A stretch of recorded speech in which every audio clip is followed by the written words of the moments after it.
The following is a presentation of Girard Sports Live.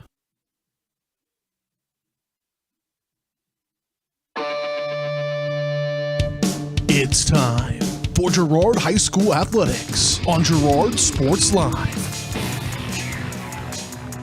Girard Sports Live is presented by Crocan, your community technology partner. Learn more at ckt.net. Also by Ag Choice of Epler, American Family Insurance, Jenny Collins Agency, Bradshaw Collision Repair, Call Service, Community National Bank and Trust, Derailed Commodity, Diskins Auto and Towing, DS Construction, Evans Motors, Farm Bureau Financial Services, Farmers Bank, Girard Medical Center, Hydrix Appliance, The Jagged Edge, GM Bank, Larrett Ceramics, Leah Smith Agency Farmers Insurance, Lehman Realty, Mathis Drug, McClellan Sanitation, Norris Advertising, Producers Cooperative Association, and Roto-Rooter. 5, 4, 3, 2, 1.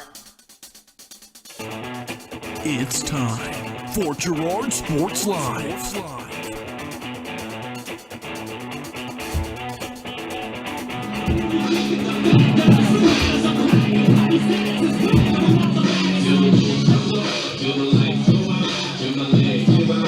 Good evening, everyone. Welcome out to Frank Jamison Field, Girard, Kansas. It's the first round of the Kansas Class 3A state playoffs. And tonight, the Girard Trojans welcome in the Parsons Vikings. I'm Josh Lettner. Alongside me, Daryl McLeod, Jess Murphy. And we're thrilled to bring this one to you from here in Girard. Before we get started, we do want to let you know that Girard Sports Live is presented by Crocan, your community technology partner. Don't get bit by slow speeds and high prices. Gigabit, fast internet in Southeast Kansas with Crocan. To learn more, go to fullfiber.org or see everything Crocan has to offer at ckt.net. Well, guys, we got a pretty good one on our hands. The Parsons Vikings come into town with a 5-3 record. They are the number 4 team in District 2, and they started the season off hot with 5 straight wins and then dropped 3 games in a row to finish out district play. That's how they end up as the number 4 team in the district.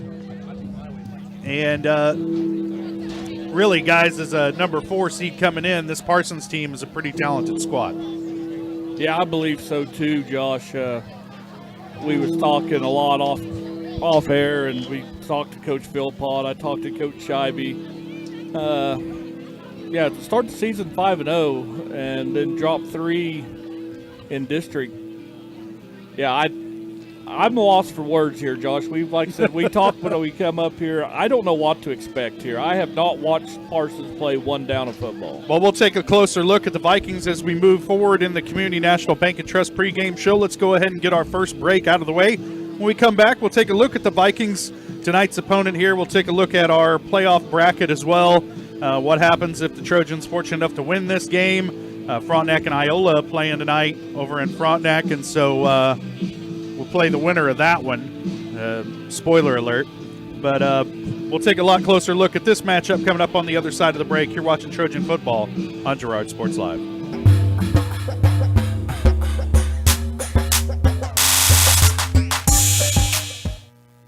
Hey, Mama. Now more than ever, Crocan is dedicated to helping keep families connected, workers to collaborate, students to learn, and businesses to continue to serve their customers, and even for doctors to treat their patients.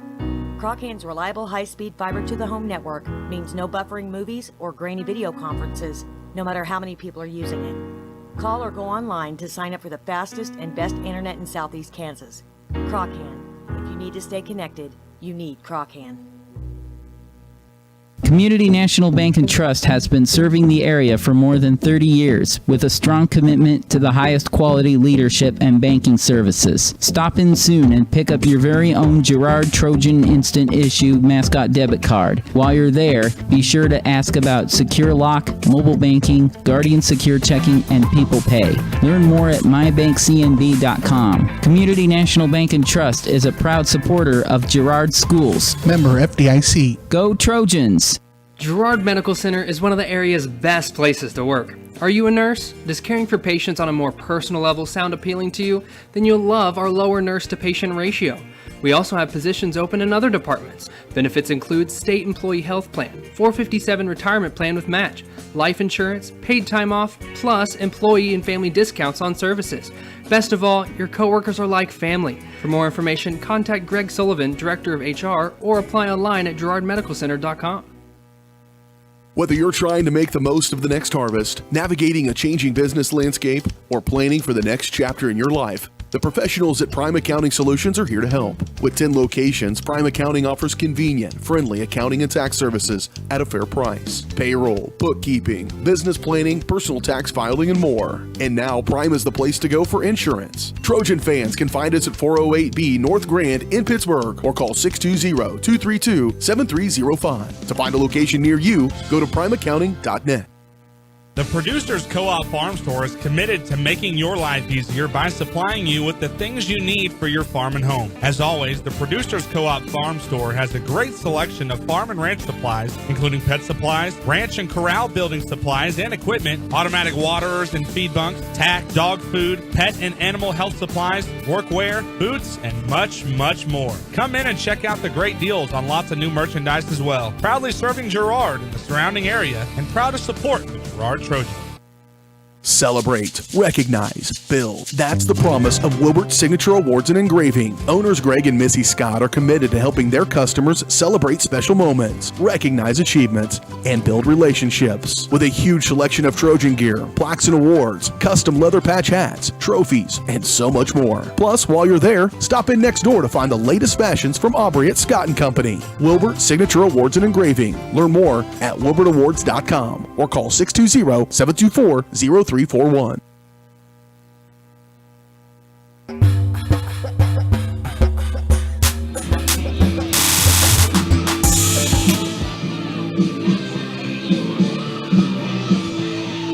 Welcome back out to Frank Jameson Field. Girard Trojans getting ready to host the Parsons Vikings here in the first round of Kansas Class 3A state football playoffs. We do want to let you know that our pregame show is brought to you by Community National Bank and Trust. Serving the area for over 30 years. Stop in soon to pick up your very own Girard Trojan Instant Issue Mascot Debit Card. Community National Bank and Trust is a proud supporter of Girard Schools. Learn more online at mybankcnb.com. Well, guys, taking a look at this Parsons Vikings team coming in. Again, we said 5-3. They're ranked number 24 in Class 3A, number 4 in District 1, which is the one with Frontenac, Galena, Columbus. And, you know, the Vikings started the season out super hot. They pounded Prairie View 56-22 the first week of the season. Won their first 5 games going away. But those opponents are Prairie View, basement Lebec County team, Iola, which we know all about Iola, Baxter Springs, and Riverton. So not some real strong teams there to start the season out. Of course, Parsons ran the table there, went 5-0, but then when they got into the meat of their district schedule, they went 0-3. They lost, really the month of October has been rough on Parsons. Back on the 7th, they lost 14-13 at Galena, and that was kind of a controversial game there. The following week, they lost 27-21 to Frontenac at home, and then finished it off with a 30-6 loss at Columbus, and that's kind of a head-scratcher there. Last week, they just kind of got depantsed by Columbus, and so it's what kind of team are we going to see coming in here tonight? They've got some weapons, they've got some players. We'll take a look at it, but they just seem to be kind of hot and cold this year. Yeah, Jekyll and Hyde. I don't, like I said earlier, Josh, I don't know what to expect. I really don't. woke up this morning a little butterfly. I just don't know. It's just going to be what it's going to be. So. All right, well, let's take a look through their first 5 wins. They averaged 416 yards per game, 242 through the air, 173 on the ground, averaged over 50 points per game, and they only allowed about 16 points a game. They won most of those games by about 5 touchdowns.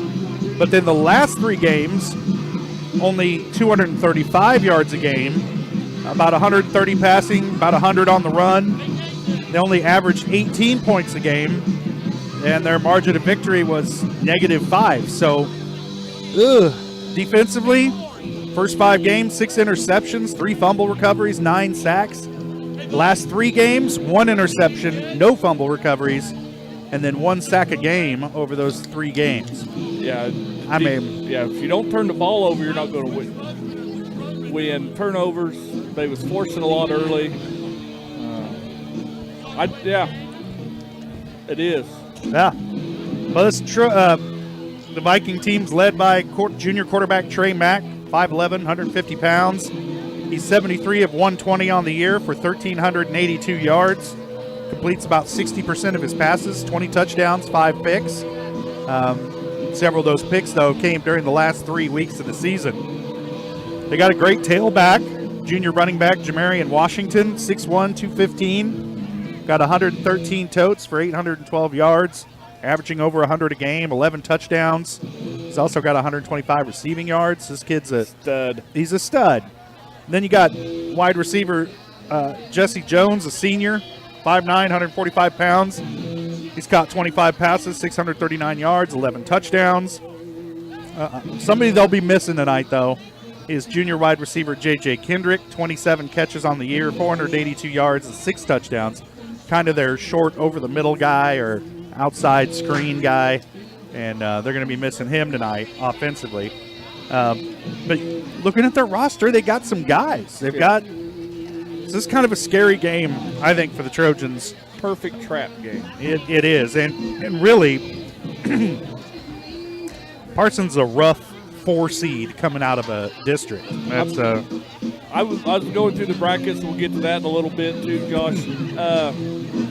I'm going to tell you right now, they're the best 4 team in the state of Kansas. Yeah, and of course the Trojans draw them here in the first round. Every time. And taking a look at our side of the bracket, if the Trojans win here tonight, they'll go on to play the winner of the Frontenac-Iola game taking place down the road tonight in Frontenac.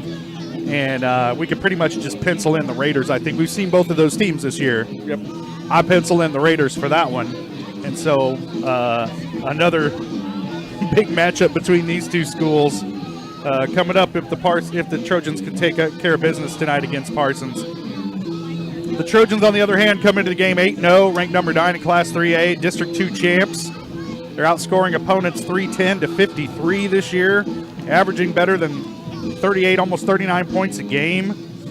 They're beating opponents by a little over 32 points over that span.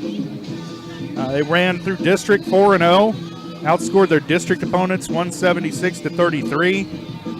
Last week, of course, we watched them beat Burlington 41-18, and that game was not that close. And Trojans really controlled it through the second quarter after kind of a wild and woolly first quarter. Well, that's your look inside this game, Jess. Let's take a look at some of those matchups going on in 3A tonight as this first round of playoff action gets underway. Yeah, Josh, we have Anderson County on a long road trip down south to play Galena. Anderson County's a 4 seed, 3-5 against 1 seed Galena, 6-2. Columbus heading to Burlington. Hoyt Royal Valleys at Wellsville. Baldwin's at Topeka Hayden. Of course, we got this game here highlighted, the SEK. Parsons at Girard. Iola's at Frontenac. Santa Fe Trails at Holton. That's a game to watch. There again, Santa Fe Trail, the 4 I'm sure it'll be a nail biter. 4 seed out of District 3, 2-6. Then we got Bishop Ward, Perry LeCompton. I think Bishop Ward's got the edge in that one, but the game the following week, that Bishop Ward Holton game is going to be one to watch, I think. Yep. Because I'm just going to go ahead and say Holton's going to beat Santa Fe Trail. I agree. I mean. So that's the east side of the bracket. We probably don't care a whole lot about the west. Not yet, we don't. Who's Andale got? Goodland's traveling to Andale. That's all you need to know in the west. All right. Well, those area matchups are brought to you by Diskins Auto and Towing, 120 East Forest Avenue in downtown Girard. Diskins offers 24-hour towing, can repair all makes and models. To learn more, contact Diskins Auto and Towing at 620-724-8100. We'll take our second break of the pregame show, the Community National Bank and Trust pregame show, that is. And we'll come back with our starting lineups as we move closer to opening kickoff between the Trojans and the Vikings. You're watching Trojan football on Girard Sports Live.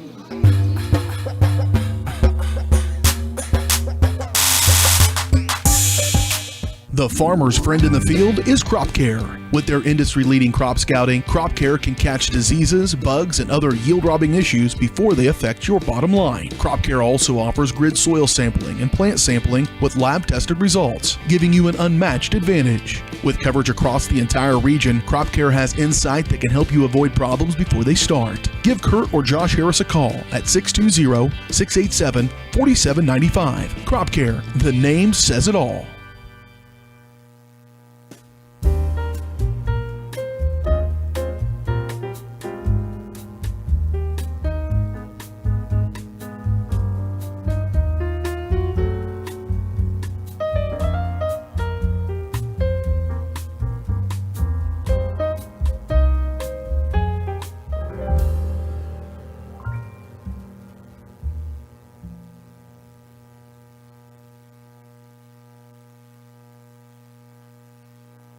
Farm Bureau is proud to support Girard High School student athletes. At Farm Bureau Financial Services, their #1 goal is to make insurance simple. Agents Judge Sasho, Lori Johnson, and Lisa Sasho take pride in educating their clients and members. There's a lot of information out there, and at Farm Bureau, they can explain it in a way that relates to you, so you can apply it to your life, family, farm, and future. To learn more, contact Judd, Lori, and Lisa at 620-724-4213. Go Trojans!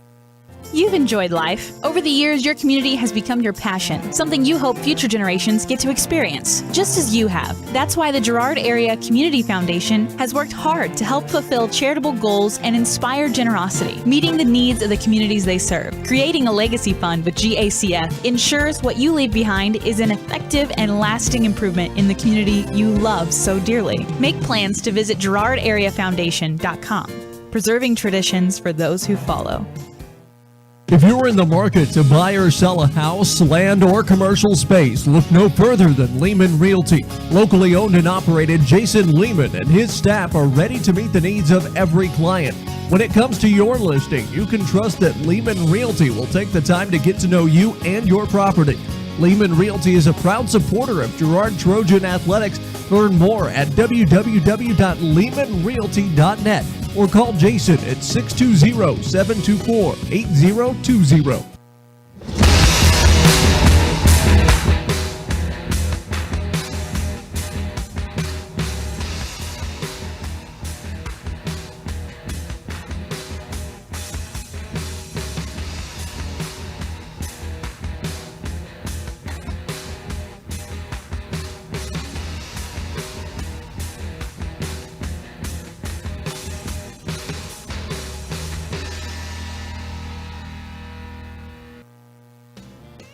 Sanitation is a proud supporter of the Girard Trojans. McClellan Sanitation is also proud to have been serving Girard and the surrounding area for decades. McClellan Sanitation offers residential, commercial, and roll-off services. As a locally owned and operated company, owners Dave and Candy McClellan and their employees are dedicated to providing the highest quality customer service. To learn more, call McClellan Sanitation at 620-724-8486. McClellan Sanitation wishes the Girard Trojans the best of luck this season.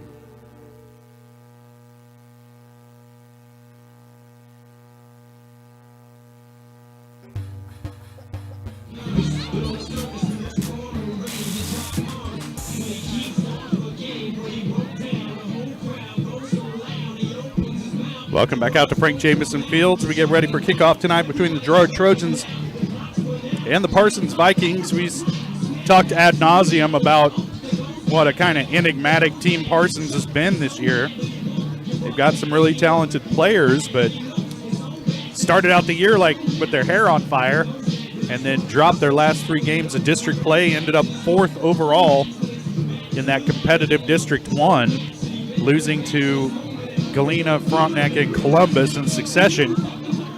And now the Trojans, the 1 seed out of District 2, draw what Jess has called the toughest 4 seed coming out of any district across the state of Kansas. So got their work cut out for them tonight. Yeah, Josh, we talk common opponents because Girard and Parsons has played 3, 4, 5, at least 4 of the same teams. So you look at common opponents and on paper, and I don't want to give a broadcaster's jinx early in the game, but on paper, and you said it, Girard's winning games by 30 points against some of these teams that Parsons lost to. So, yeah, I don't know why I have such jitters other than it's just playoff football. Yeah, the winner go home scenario. And I'm in the box, so it really doesn't matter to me. But I just get all sweaty palms. Look at me. I got goosebumps, sweaty palms. I'm just here. It is. It's October. Honestly, just win or lose, we just go home. That's what we do. Right. It doesn't. Yeah. After all this is over, yeah. Well, let's take a look at the starters for tonight's ball game. Starting lineups are brought to you by the Jagged Edge. The Trojans will start this game in style, but nowhere near the level of style you'll find at the Jagged Edge. Stylists Carla Sands, Robin Hawkins, or Ava Vietti will have you looking your best for your next big game. Make an appointment soon by calling 620-724-7500. First off for the Girard Trojans, they'll start senior quarterback Luke Nigaman. The wingbacks are Bo Harris and Ethan Davidson. Tailback will be Alex Kester. He'll be spelled sometimes by Caleb Scales. Tight end Scott Moore. Then up on the offensive line, Eric Williams, Justin Ferguson, Cordell Siren, Caleb Combs, and Ryan Jarboe. For the Parsons Vikings, we got a long list of players because apparently they're not entirely sure. Coach Scheibe's not sure which grouping he's going to start the game with, so we got about half the roster.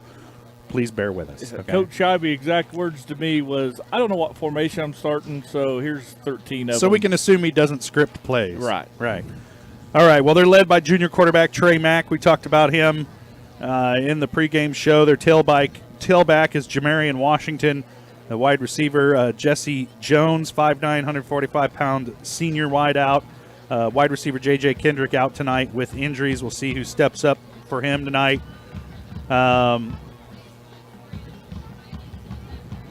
David West is listed as a senior wide receiver, probably going to be stepping in a bit for Kendrick. And then up front, where are they here? Up front, we've got sophomore Jed Jones, junior Brody Boss, junior Caden Blake, 5'10", 236 pounds, senior Cole Manners, 5'10", 250, and senior Aaron Garmacher, 5'11", 241 up front for the Parsons Vikings. So there you go, guys. Jess, what do you think, man? What are the keys for tonight's game for the Trojans? Watch the over the top. We saw we's a little susceptible to that against Burlington.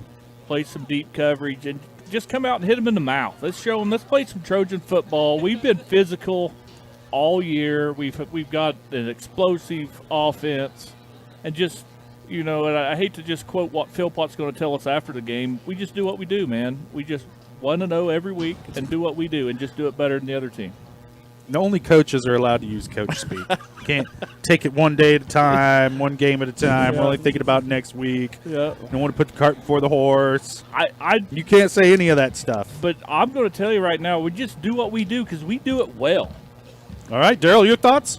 Well, we did have a day off of school today, and I hope that does not get in the way at all. I don't think it will. These guys are professionals at what they do. They're able to stay focused, but for a majority, I really just want to echo Jess. Just do what you do and do it better than the other team.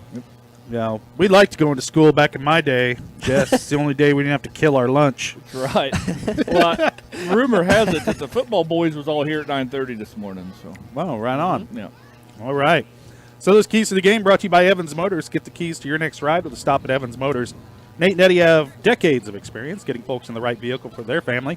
Stop by and see them at the intersection of Highway 69 and 400 just south of Pittsburgh, or see their full selection online at evansmotors.net. All right, we're going to step away for our final break of the Community National Bank and Trust pregame show. Oh, no, we got another one after this. Our third break of the Community National Bank and Trust pregame show as we get closer to kickoff here in Girard. You're watching Trojan football on Girard Sports Live.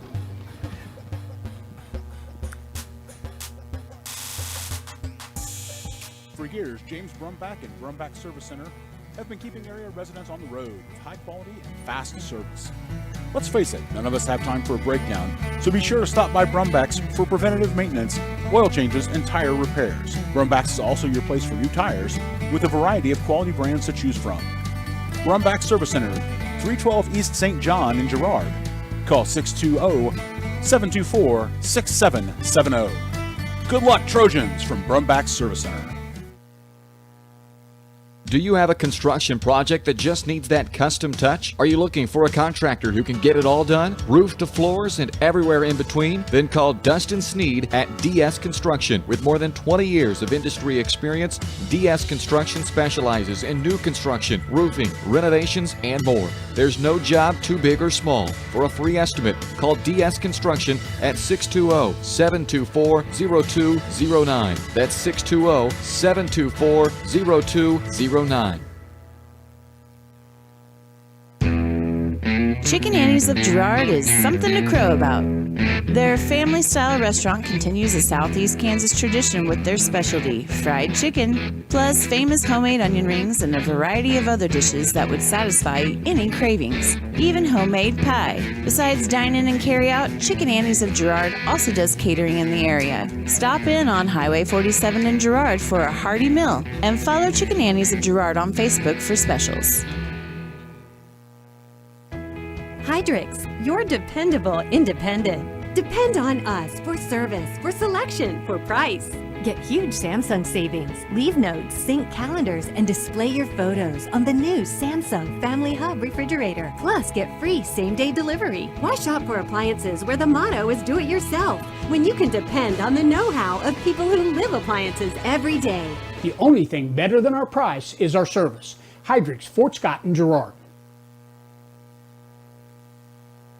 Here at the Smith Agency, we love being part of our hometown, and we know it's the people who make our community great. That's why this year, we're on the search for our hometown hero. Hometown heroes are individuals who go above and beyond impacting people's lives. Hometown heroes are children, parents, seniors, they're leaders, and they're everywhere. Nominate your hometown hero, and at the last home game of the season, they'll be recognized with a $100 gift card to Heroes Barbecue. Contact our office and nominate your hero today. Mathis Drug Store Incorporated has a proud Girard history of more than 50 years. Glenn and Karen Mathis took over the store in 1983 from Glenn's father and have been providing outstanding customer care and service since. At Mathis, they know their customers by name and value their support. Primary goal is to provide fast, accurate, friendly service. Mathis is a full-service pharmacy that accepts most insurance plans and supports competitive cash pricing. Mathis Drug Store, a proud supporter of Girard High School student-athletes.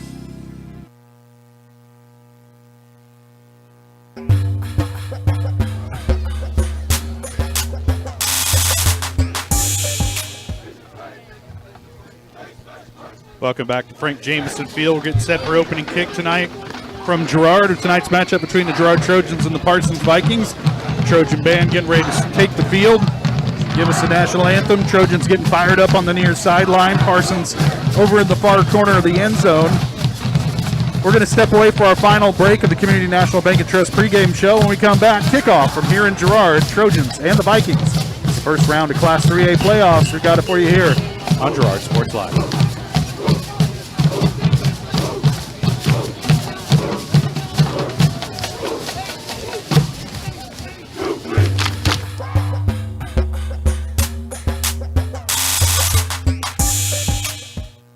Call service is outstanding in their field. especially for those that are stuck, well, out standing in their field. Coles carries a wide selection of farm, industrial, and heavy-duty tires, all from the best brands in the business. And they've got farm service trucks ready to go. Plus, Coles continues to be the place folks go for car and truck tires, repairs, oil changes, and so much more. If you're in the market for new tires in Southeast Kansas, make the right call to Coles Service, 620-724-4121. See more at ColesServiceLLC.com.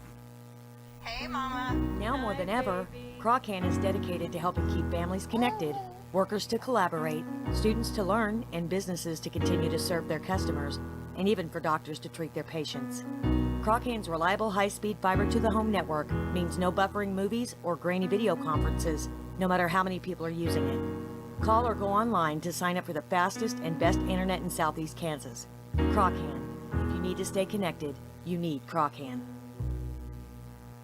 A partner in your fields and in your success. That's what you get with Murphy Seed. Channel seedsman Matt Murphy knows your fields and can recommend the elite seed products designed to perform in your area, maximizing the profitability of every acre. With Murphy Seed, you'll get year-round, hands-on, customized service. To learn more, call Murphy Seed at 620-249-6419. Your partner at every stage. Matt Murphy and Murphy Seed.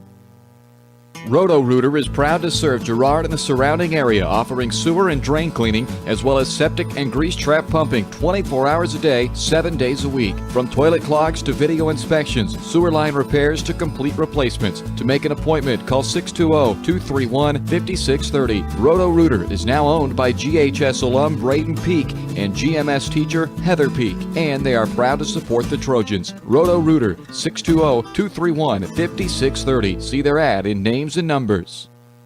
The place to be before or after the game is Heroes Barbecue. Come and experience Jim and Tammy Jarvis's family-friendly atmosphere and, of course, that mouth-watering barbecue. Heroes is the place for that great grill food you love, a kids menu, and daily specials, including those delicious ribs. Heroes is open for lunch and dinner Mondays, Tuesdays, and Thursdays, and in the evenings on Fridays and Saturdays. Of course, stop by all day on Sunday. Be sure to like Heroes Barbecue and Catering on Facebook. Stop by and see them at 820 South Summit in Girard and see what all the fuss is about at Heroes Barbecue.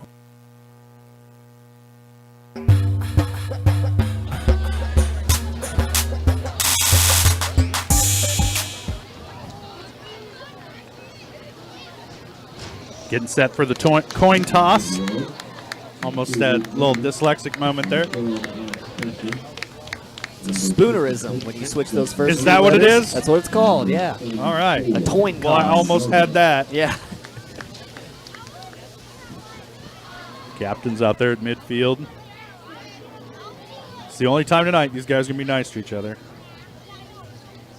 Gotta have at the sportsmanship end. after the At game, the too, end, yeah.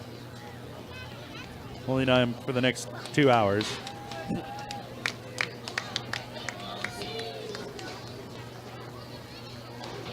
It's an interesting camera angle, I'll bet. Down there by their ankles. Jacob. Sure he knows to what watch he's doing. KOM tonight. It's going to be a sharp-looking shot there.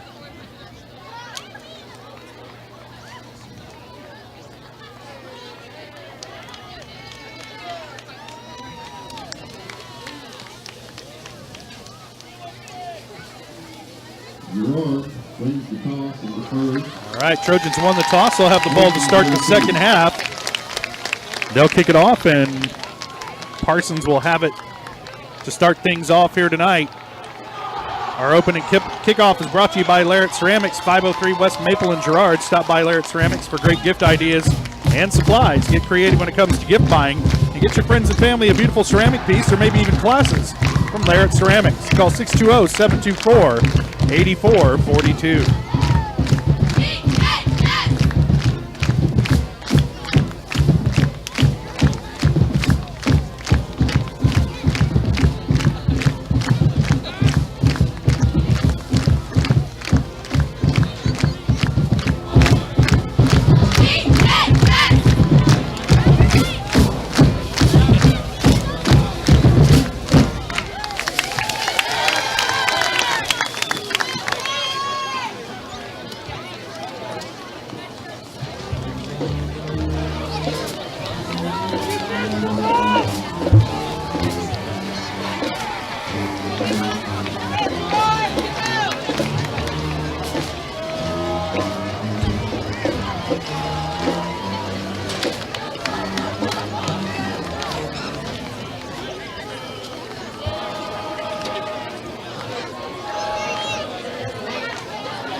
Garrett Humble set to kick it away.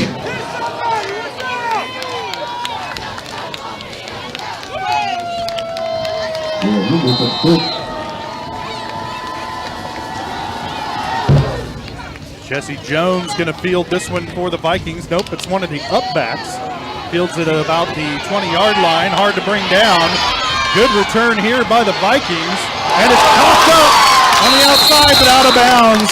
And the Vikings will keep it near midfield. It's a good return by Chris Beard, the senior running back, linebacker, or I'm sorry, defensive lineman. And stripped from behind, but it goes out of bounds. It'll stay with Parsons. They'll have it 1st and 10 at midfield. But you saw the Trojans chopping at that one. We saw that last week against Burlington. The Trojans ended up with a turnover. Yeah, they had it right there and just knocked it. The silly footballs aren't round, so you never know which way they're going to bounce, and it bounced right out of bounds. So Mack leads them up to the line. Carey's going to go to Chris Beard. He's cut down in the backfield to host the Trojans there. To make the stop, good pursuit by Girard. And Adam Shireman in there to lead that one off for Girard. Yeah, for a loss of 1, it was just a great pursuit. Kind of a slow development play for Parsons. Brings up a 2nd and long for the Vikings. Washington, the lone back in the backfield behind Mack. They've got 3 wide in this set. They fake the pitch. Now the throw over the middle. Kester there with the coverage. And it's knocked away at the last minute. And that pass was intended for Cade Brown. But Kester got his hand in there at the last second, able to poke it away. Yeah, great coverage. Looking across the whole defensive backfield, Mack had nowhere to go with the ball. All three receivers were just blanket coverage. And that's kind of what Burlington did, like the exact same setup last week. Deep pass over the middle on Alex's guy. That time he's there to block it up, though. I'm sure Coach Scheibe saw that on film. Parsons took a shot right there. Washington still alone back in the backfield. Mack in the pistol. He's back to pass again. Going to throw this one over the top. He has a man, and it's dropped. Wide open. Jesse Jones was right there, the senior wideout. Dropped it, and that was 6 points right there. Instead, Parsons forced to punt it away. Joel Jubber was beat there in that coverage. A little, what do they call them, a little shoulder shake, a little stutter and go. Double move, yeah.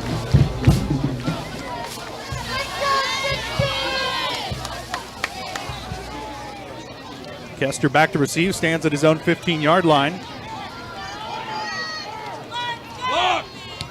Kick low, end over end.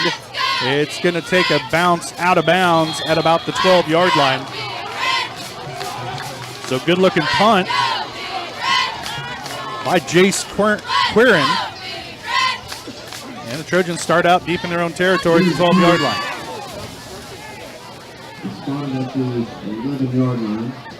Make it the 11. Trojans take over 1st and 10. Well, not ideal field position to start off, but a good stand by the Trojan defense. Got kind of caught up in that field position after a good return. Didn't let it get to them, though, and they're able to take over. Parsons just unable to execute. Had an open receiver. Couldn't haul it in. Now the Trojans get a chance to strike first blood. 2 wide to the near side. Quick pitch to the outside. Bo Harris gets around the corner, makes one man miss, sticks his foot in the ground, gets ahead across the 20 to about the 21-yard line, and it'll be close to first down yardage. As we'll see where it's going to mark him just short at about the 20. Be 2nd down and 1 for the Trojans. Takes the pitch for game 9. It was a good play on the outside. Bo, they ran that classic pitch option that they always run. Bo gets to the outside, and a good job by these outside receivers. I believe it was Scott Moore and Caleb Scales. Block downfield and give Bo a lot of room to run. Just 2 wide in this set as the Trojans bring in a tight end. Harris in motion. Back to pass is Nigaman over the top, has a man. It's Brock Scales. He beats his coverage at the 20, 15, 10, 5. Touchdown Trojans. 80-yard touchdown pass from Luke Nigaman to Brock Scales, and the Trojans lead it by 6. Yeah, Caleb just beats his man over the top, able to get free, catches that ball, and surprisingly does not get caught from behind. That guy looked like he was trying to swipe at the ball, trying to cut it clean, but does not get there, and lets Caleb run in for the touchdown. 80-yard touchdown pass. Now Humble on to attempt the point after for the Trojans. And there's a flag. It's like offsides on Parsons. Okay, there we go. Gave the false start signal and then gave the offside signal. Yeah. So that's going to bring the Trojan offense on too to try to go for 2.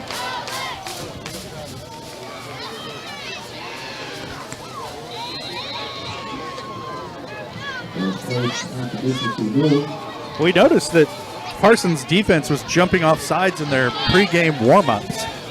Jess, it doesn't bode well for the game as they just get bit right there. See if the Trojans can turn it into 2.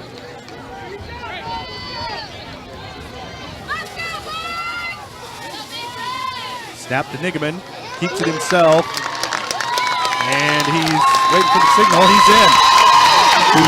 Well, Trojans lead it 8-0. Just under 11 minutes left to play here in the first quarter. We'll step away for a quick break. We'll be back. You're watching Trojan football on Girard Sports Live.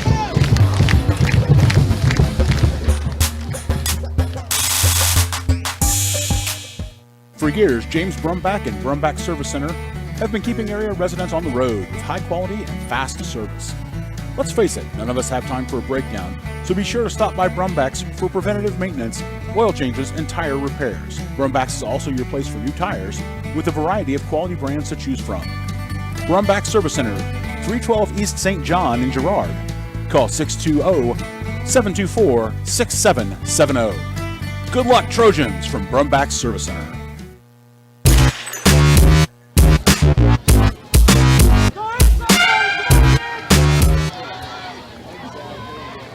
Well, Trojans strike first blood with an 80-yard touchdown pass from Luke Nigaman.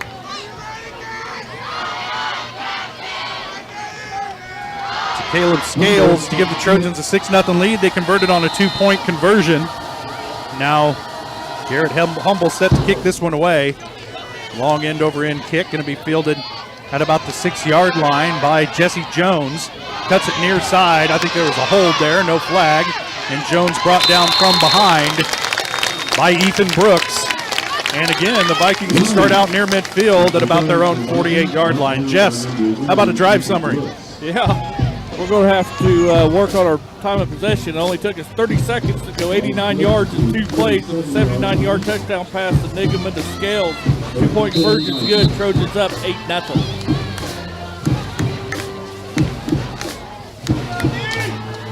Parsons trying to answer back here on this possession. 10.5 to play first quarter.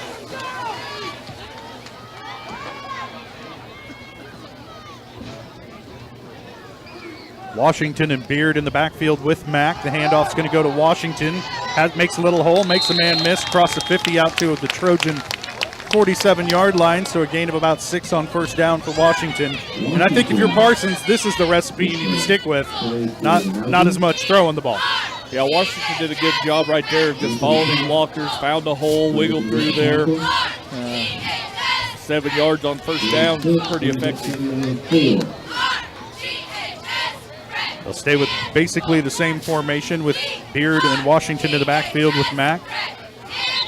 And there's a false start against Parsons, so that's going to erase a lot of those yards that Washington just picked up. And just this could be the issue with Parsons this year and down these last 3 games. The self-inflicted injuries. And we talked about it, that discipline, gap discipline on the defensive side, just overall football. Too wide to the near side. Beard and Washington in the backfield. That's Jones in motion. It's a run. Mack keeps it himself across the 50. And he's brought down by a pair of Trojans at about the 49-yard line.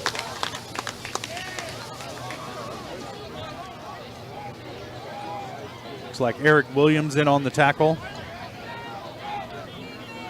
Joel Jubber in there as well for the Trojans. Beard will head off. They'll bring another receiver into the game. Pike had in pursuit from the backside. Anthony Pike was right there, and Mack did a good job of high-stepping out of that tackle.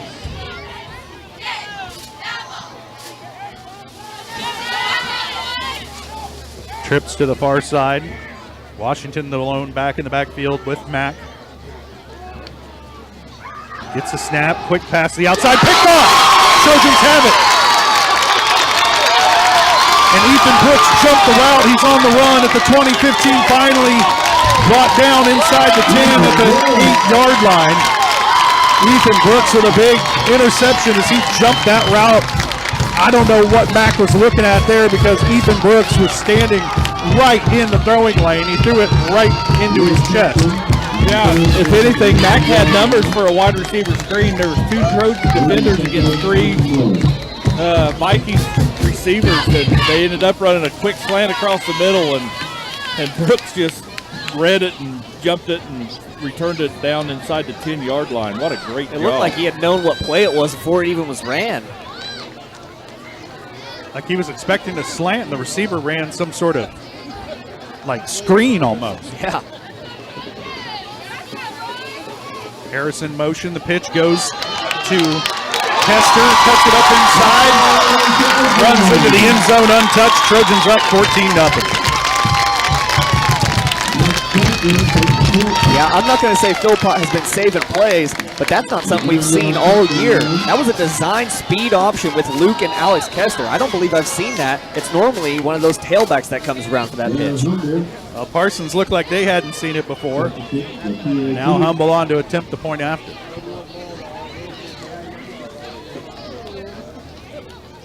Kick is up, and it's off to the right, I believe. No good.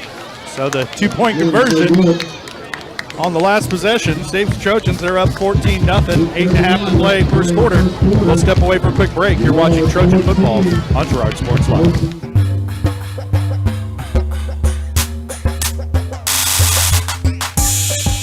Call's service is outstanding in their field, especially for those that are stuck, well, outstanding in their field. Call's carries a wide selection of farm, industrial, and heavy-duty tires, all from the best brands in the business. And they've got farm service trucks ready to go. Plus, Call's continues to be the place folks go for car and truck tires, repairs, oil changes, and so much more. If you're in the market for new tires in Southeast Kansas, make the right call to Call's Service, 620-724-4121. See more at callservicellc.com.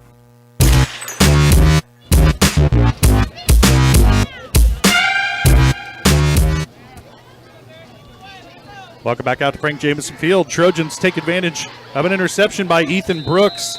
Returned it back to the 8-yard line. And then one play later, Alex Kester punches it in for an 8-yard touchdown run. Trojans up 14-0. Oh, good coverage on the kick. Nowhere to go for Cam Kendrick as he's brought down at about the 21-yard line, and by far Parsons' worst field position of the day. Jess, I kind of gave it, I spoiled it, but go ahead and give us that drive summary. There again, time of possession, 5 seconds, one play, 8-yard touchdown run by Alex Kester. Extra point, no good, but Trojans lead 14-0.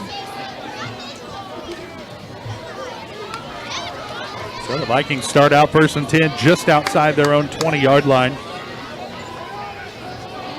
Johnson, the lone backfield in the back in the backfield with Mack. He'll get the handoff, cuts it near side, lowers his shoulder. Another good 6-yard run out across the 25 to about the 26-yard line. And he's good looking back. I just keep beating that guy. Yeah, but I'm not a coach, so. You're not? I'm not. Maybe you should be, because, I mean, if you look at what's happened when they've gone away from him, not been very successful. 2 carries for 12 yards. He should have about 8 carries by now. Gets it again, hit in the backfield that time. Nice play by Shireman. Yeah, Adam Shireman coming in and hitting him. That was a really good tackle, too. Almost met him at the handoff. Yeah. Brings up 3rd down and 3. I think these boys have been watching film. Call it a gain of 1 on the play. Sets up a 3rd down at about 4. Now 2 backs in the backfield with Mack. 3 wide. And handoff goes to the big guy this time, and that's Chris Beard. And he has it up for a 1st down out to about the Trojan.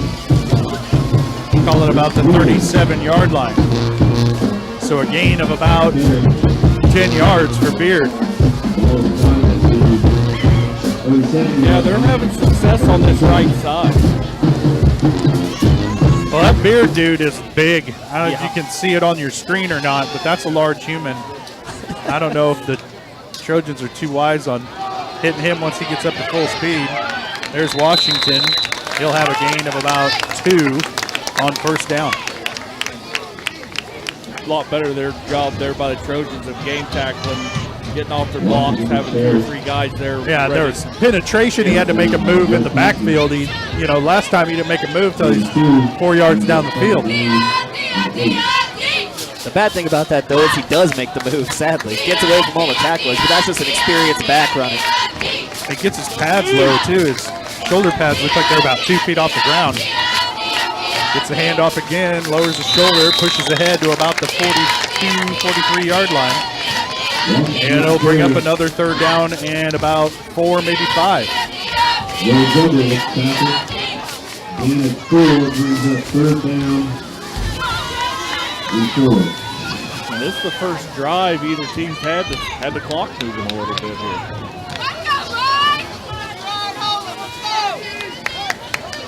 Now Washington alone back in the backfield. 4 wide receivers in this set. Trips off to the far side.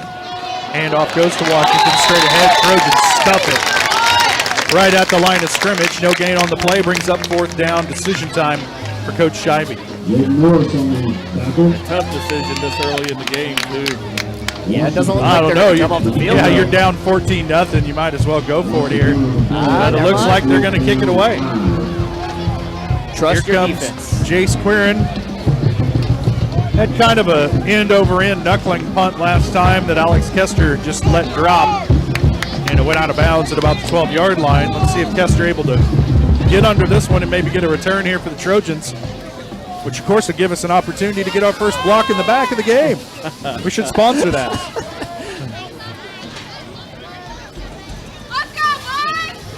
High snap, Quirin handles it. Another low end-over-end line driver right at Kester. Makes a man miss and then hit in the open field. Nice tackle that time by Caden Berry, the sophomore. 5'6", 127 pounds, and brought Kester down to the open field. And the Trojans will have it 1st and 10 at their own 33. 33-yard line. 4:47 to play, 1st quarter. And what has been probably the longest 1st quarter of the season. I thought last week's 1st quarter was long. This one's giving it a run.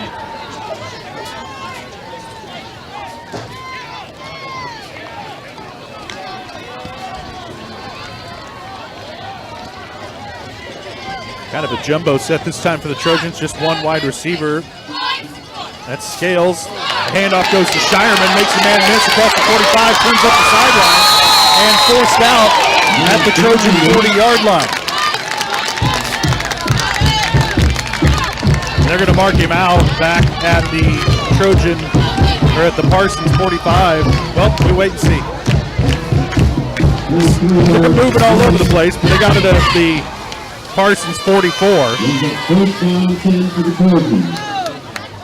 So a gain of about 15 that time for Shireman. On his first carry of the night.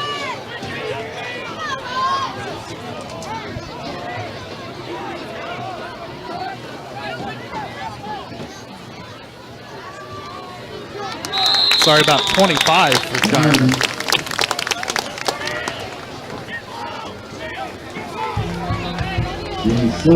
That time a gain of 6. Straight ahead. Yeah, the offensive line is currently winning that trench battle, if I do say so myself, because they push that ahead after what looked like was going to be a loss. They met him at the line of scrimmage, and he was able to just keep churning and get forward.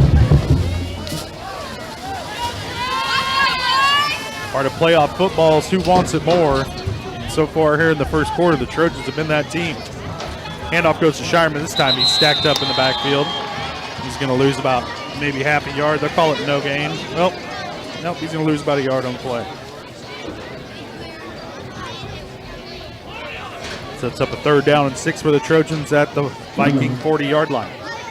3rd down, huh? We haven't had one of those yet today. Number 3rd and 6.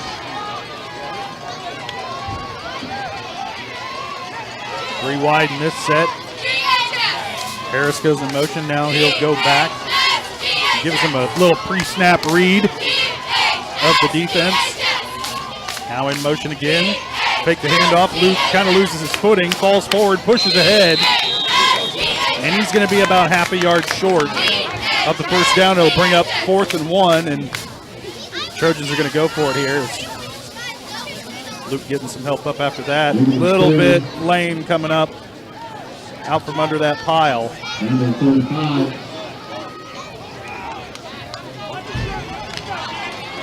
I don't think we'll see Luke carrying this one. Nope. He said, though, but wait and see. Parsons in a 5-man front right here. Expecting the run. Scales already beat his man deep one time. See if the Trojans want to gamble on it here. They don't. Hand it to Shireman. Has the first down, still rolling. Across the 25 to the 22-yard line. That's some tough running by Adam Shireman. Keep your legs turning, boys. It's roving. Yeah, why even try and pass when you got a man like that that's running as hard as he is? Nothing fancy about that. Just go 5-on-5 up front, beat your guy. Who wants it more, just like you said. So Trojans have it 1st and 10 at about the 23-yard line of the Vikings. Ticking down around 2 minutes to play here in the first quarter. Harris in motion. Handoff goes straight ahead to Shireman, makes a man miss. Gets inside the 20 to about the 16-yard line.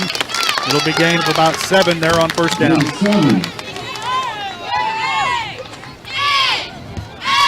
5 carries, 44 yards unofficially for Shireman here on this drive alone. Timeout on the field. Maybe one of the Parsons players a little bit shaken up, has his helmet off. Equipment malfunction. Do they have that rule where they have to come off the field in high school? Or is that just college and above? I think he just has the earpiece misaligned. Well, apparently they don't have that rule, Darryl. There we go. I think he stays in. If they had that rule, that might just totally ruin some 6-man teams every once in a while. You know. I guess that's fair.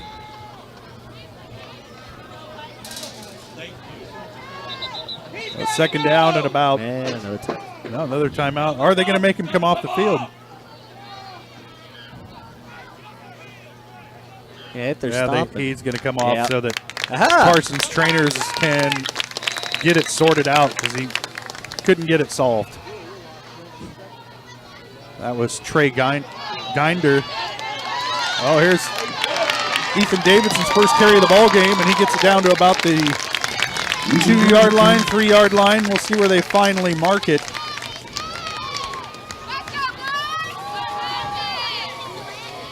We're going to put it down at the 3, so first down and goal for the Trojans from the 3.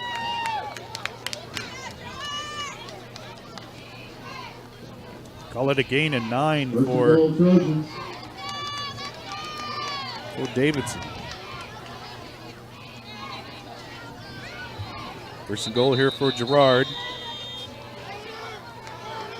And Parsons wants a timeout to talk it over. Coach Scheibe bringing his squad over to the sideline. We'll take a break as well. Trojans lead at 14-0, knocking on the door, trying to go up 3 scores. You're watching Trojan football on Girard Sports Live.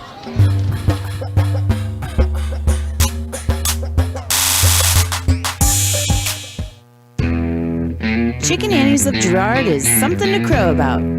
Their family-style restaurant continues a Southeast Kansas tradition with their specialty, fried chicken, plus famous homemade onion rings and a variety of other dishes that would satisfy any cravings, even homemade pie. Besides dine-in and carry-out, Chicken Annie's of Girard also does catering in the area. Stop in on Highway 47 in Girard for a hearty meal, and follow Chicken Annie's of Girard on Facebook for specials.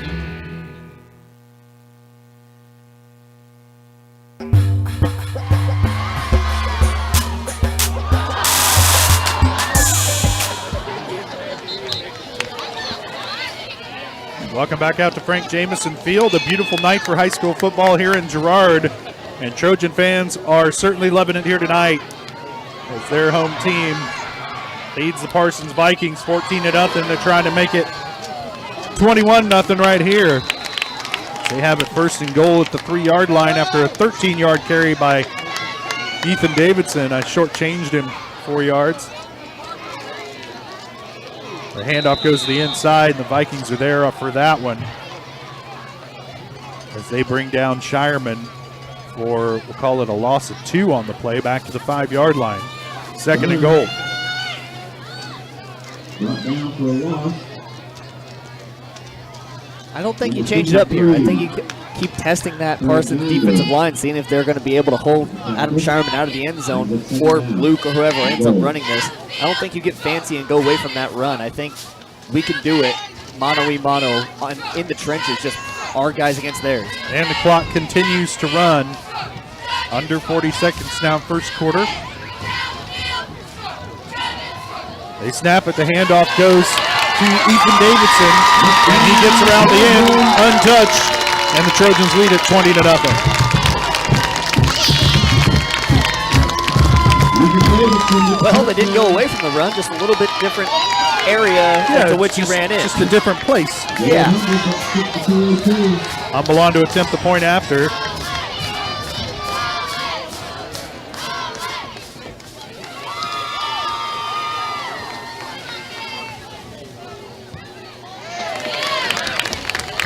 And that one's good. Trojans lead at 21-0. We'll step away for a quick break. You're watching Trojan football on Girard Sports Live.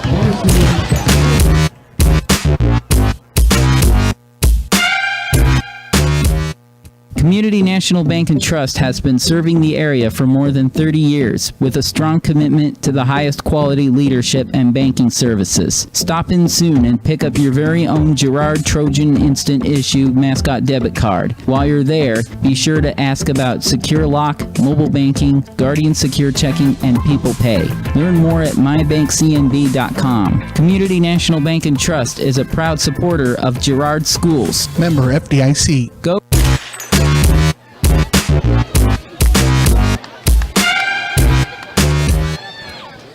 Welcome back to Frank Jameson Field. Trojans lead at 21-0 over the Parsons Vikings. That one just finished off by a 5-yard touchdown run by Ethan Davidson. Jess, how about a drive summary for this kick? Yeah, it took 4 minutes, 17 seconds off the clock. 9 plays, 77 yards, capped off by that touchdown run by Davidson. Field goal good. Trojans up 21-0. That was good speed on that one. Humble, long end over end kick. Going to be fielded at about the 10-yard line. This is Cam Kendrick with it. Gets around the corner. Trojans bring him down from behind at about the 39-yard line.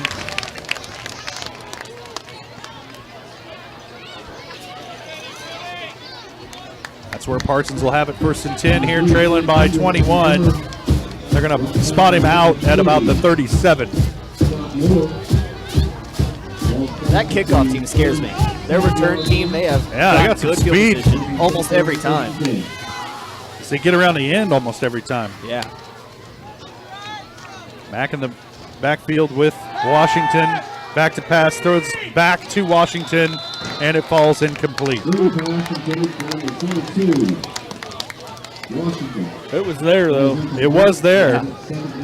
He had a train of blockers in front of him. Looked like he forgot to catch it, though. He kind of took off as if he had it, and the ball was rolling behind him. So the incomplete pass brings up a 2nd down and 10. Stops the clock with 19 seconds left to play first quarter, First quarter. Whew. Put a man in motion. The handoff goes to Washington. He breaks through the line. Just some tough running there by Washington.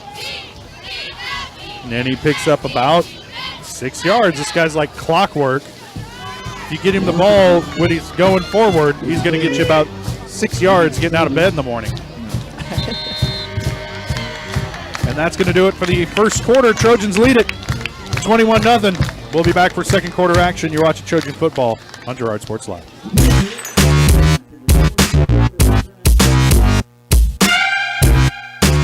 Farmers Bank is a proud supporter of Girard schools. For generations, Farmers Bank has worked with local leaders, businesses, and residents to help shape the future of Southeast Kansas. Farmers Bank is proud to have helped with the growth and development of the communities we serve. As partners in business and friends in life, Farmers Bank is looking forward to a brighter tomorrow. Farmers Bank, with locations in Walnut, Hepler, St. Paul, and Girard. Equal housing lender, member FDIC.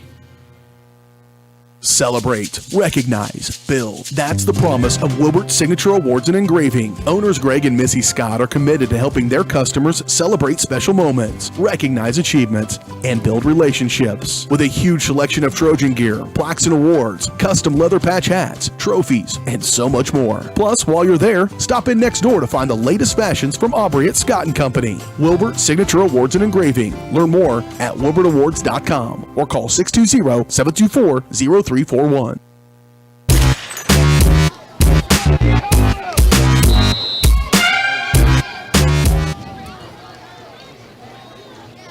Third down and 3 for Parsons here coming out of the break. Mack with a quick pass to the outside. Hit his man in the chest, and it's dropped. Man, how many of those tonight? Third drop, fourth drop maybe of the evening. That one was Cam Kendrick. Had it hit him right in the breadbasket. Couldn't haul it in. Now it's 4th down for Parsons, and they're going to punt. And it's killing him right now. Just as my dad used to say to the great Ronnie West at Pitt State, give me some bacon and eggs with those skillets of hands that you have. Not catching the ball is killing them. They've given up a touchdown, a couple first downs, and a couple of huge missed opportunities for the Parsons Vikings. And speaking of Pitt State, Gus Gorilla on hand here tonight, and they gave away a couple of $1,000 scholarships. To Brandon Laird's and Emmeline Seneca. All right, congratulations, guys. Short end-over-end kick, and it hits at about the 40. It's going to take a Parsons roll to about the 37-yard line. Trojans have pretty good field position off of that super shanked punt.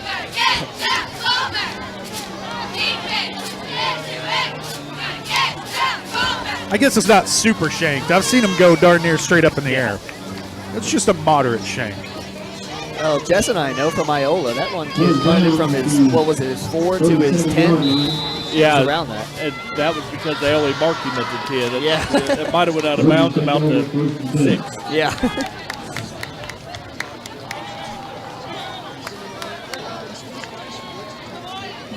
Iola, what are they, the 4th team out of our district? 3rd team? I think they're 4. Frontenac's opponent tonight. Over the top, has a man, Bo Harris open, can't haul it in. Oh, Bo's right there, couldn't bring it in. Fastball's incomplete, sets up a 2nd down and 10, but it was there, guys. Yeah, the Parsons defender tripped over his own feet, hit the dirt. Luke floated the ball. Bo just off the end of his fingertip.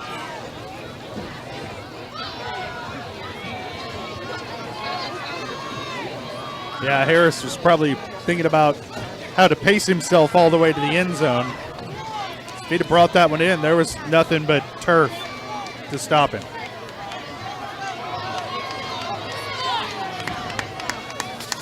Pregame in the pistol. 2 wide in this set. Handoff goes straight ahead to Kester, and he's met immediately at the line. No gain on the play. It's going to set up a 3rd down and 10.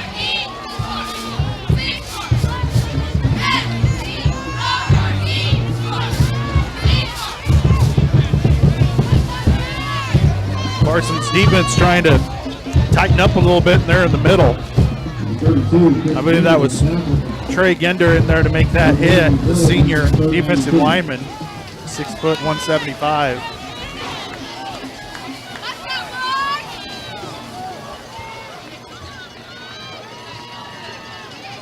Third and 10 here for the Trojans. Quick pitch outside. Ethan Davidson cuts it up across midfield.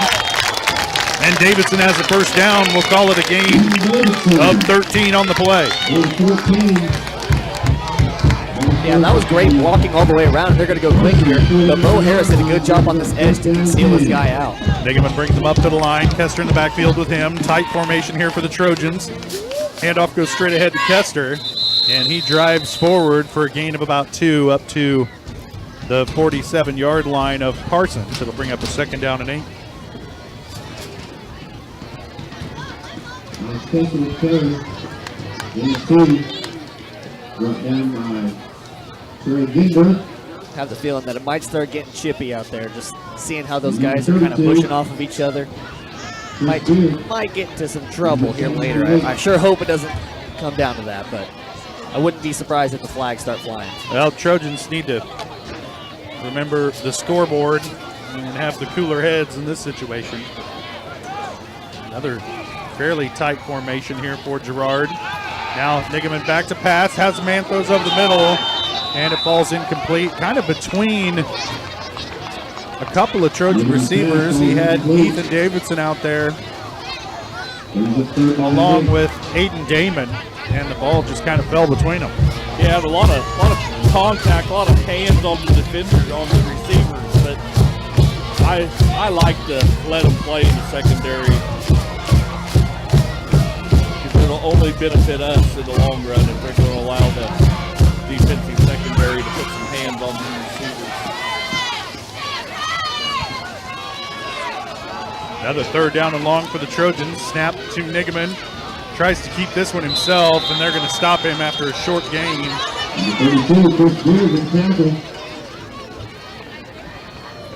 Just made it back to the line of scrimmage. It'll bring up a 4th down and about 8 for the Trojans. Great job there by Parsons. I think Girard's going to go for this here. 4 down territory, Jess. Always 4 down territory. 21-0 lead. Plus side of the field. Plus side of the field.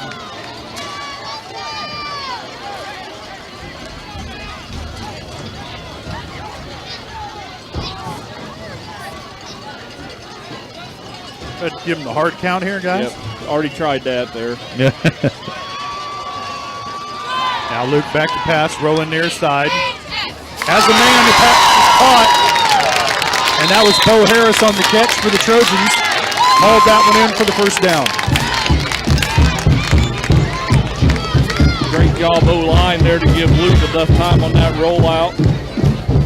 Bo Harris sets down in the middle of the zone defense.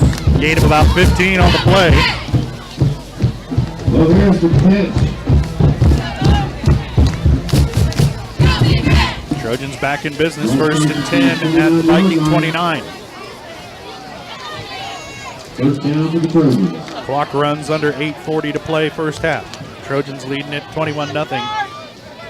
Winner of this game goes on to play the winner of Frontenac and Iola next week. Harris on the end around, gets around the corner, makes a man miss, and finally has his legs cut out from under him at about the 21-yard line, so a gain of about 8 there on first down for Bo Harris. 2 really good back-to-back plays for Bo, being kind of sneaky in that defense. That play, it looked like it was broken down from the start, able to slip through, gets a couple good blocks, and able to gain about 8. That's just incredible, I think. I didn't think he was going to get around the end, and then all of a sudden it just opened up. Yeah. Second and short here for the Trojans. Snap back to Nigaman, the pitch to Kester, and he puts it on the ground, and it's scooped up. Heads up play that time by Chris Beard. In the right place, right time for him. And Kester looked like he had it, and then was adjusting, trying to get it into his grip to go into his run, and just dropped it on the ground. And it bounces up into Beard's breadbasket. And the Trojans give it up for their first turnover of the ball game.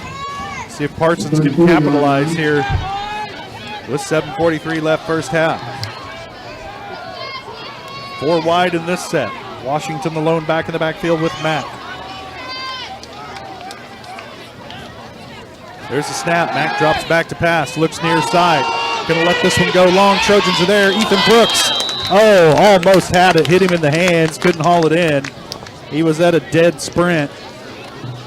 And that one falls to the turf. Bring up 2nd down and 10. Stops the clock. 7:36 to play.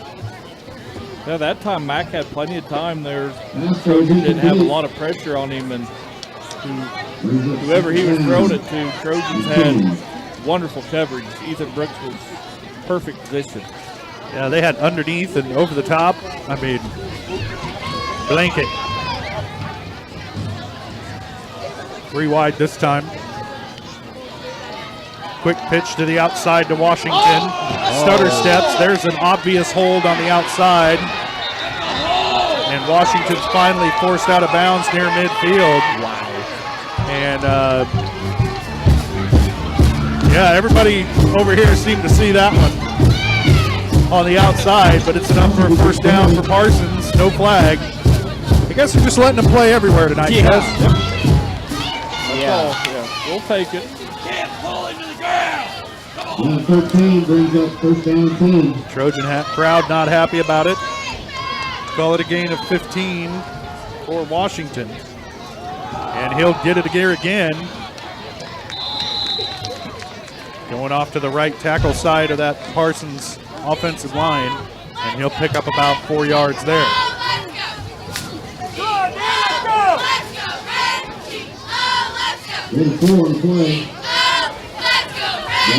Well, you just hope that holding is reciprocated to the other side of the field. I'm still stuck on that. Wow.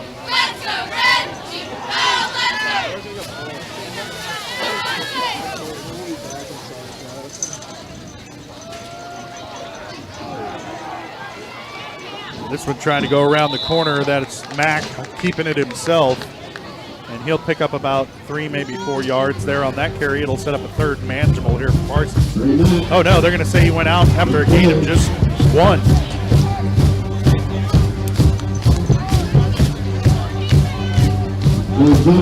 That's going to bring up a 3rd down and a long 5 for Parsons.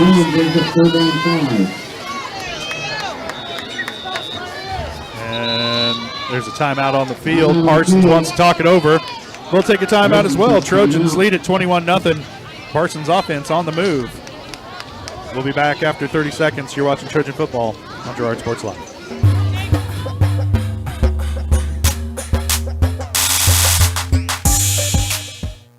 Hey, Mama. Now more than ever, Croccan is dedicated to helping keep families connected, workers to collaborate, students to learn, and businesses to continue to serve their customers, and even for doctors to treat their patients. Croccan's reliable high-speed fiber-to-the-home network means no buffering movies or grainy video conferences, no matter how many people are using it. Call or go online to sign up for the fastest and best internet in Southeast Kansas. Croccan. If you need to stay connected, you need Croccan.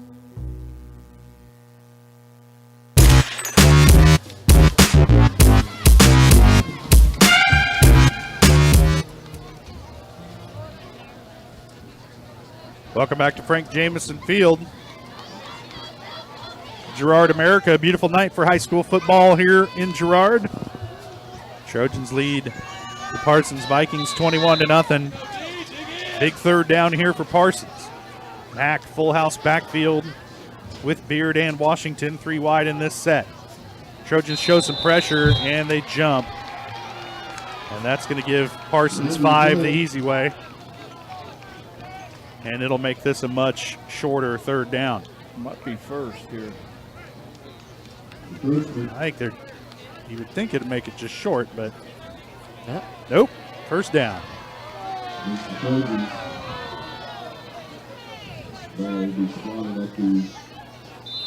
There's a 5 and then some yard penalty.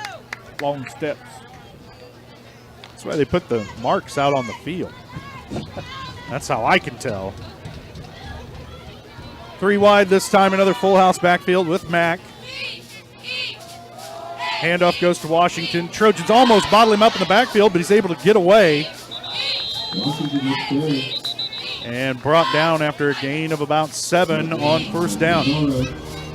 Kid runs hard, doesn't he, Josh? Indeed he does. I tell you what, this first round game will definitely sharpen the spear for the Trojans because got some good players over there on this Parsons squad. For the life of me, just can't understand how they. I mean, that Columbus game last week, I don't get it, honestly. Well, we sure don't want them to gain any momentum. Certainly not. 3 wide in this set. Full house again. Mack going to keep it this time. Washington is a lead blocker. Mack tries to cut it back. Penalty marker down. Finally, somebody recognized holding. And it'll see what this call's going to be.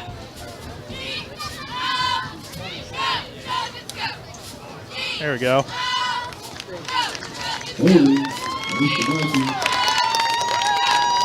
1 out of 5 is a good average if you're a shortstop.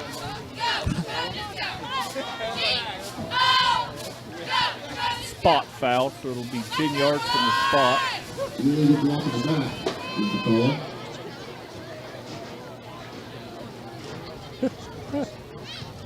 Keeping it in stride with those yard markers. Really got to stride it out.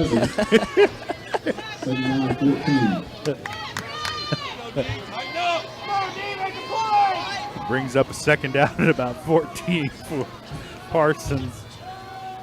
Mack back to pass, looking downfield, throws over the middle, double coverage, and 2 Trojans break it up for each other. Kester got a hand on it. Ethan Brooks about hauled it in. I think if Kester hadn't deflected it, Brooks might have had it. But nonetheless, brings up a 3rd down and very long for Parsons here, and they're probably going to see a play pretty similar to that coming up right here. Another chance for these Trojan defenders to come up with an interception.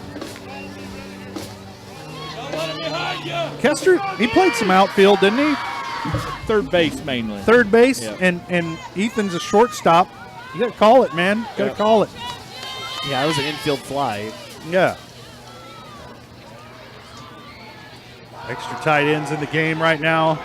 Pass back to Washington, and he's wrapped up and dropped. A great play by Jaden Norris to bring him down in the backfield.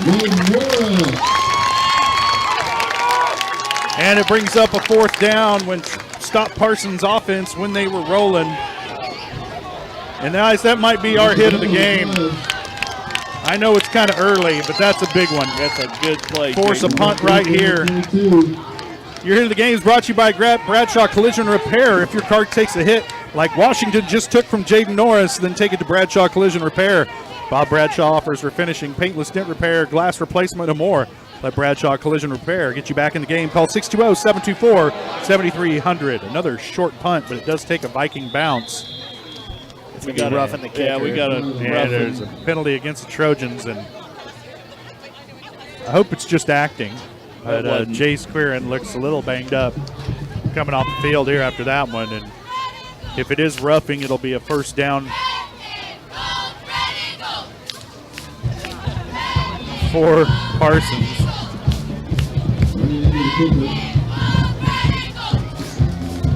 I guess they just said running into the kicker. So Parsons is going to have the opportunity to get the penalty at the end of the kick or kick again, right? Am I right there? Yeah, I think so. We've had this discussion a few times. I don't know. I really need to order my KSHSAA football rule book. Or Acacia. If you don't have much time. Oh, we got nothing but time right now. They're going to decline the penalty. So take the punt where it was at? Yeah. Somebody tell Alex. Yeah. I'm sure they don't want to give Alex a chance to. He's back there ready to receive another one. Eager. Well, yeah. And a bunch of our punt team members eager to block in the back. Kester's kind of had a frustrating night running the football, and he hasn't had the best kicks to return. Had a fumble. So he's, wanted to redeem himself there a little bit, I would imagine. Well, here's your 4-minute offense, Jess. Trojans have it. 4:09 left to play first half. 1st and 10 at their own 29-yard line.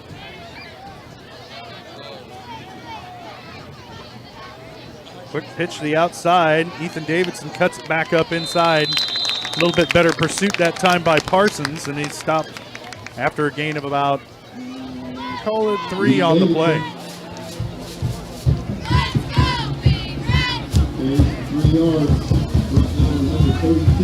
Four carries, 34 yards for Ethan Davidson with a touchdown so far tonight. Trojans have it 2nd down and 7 now. 2nd down and 6.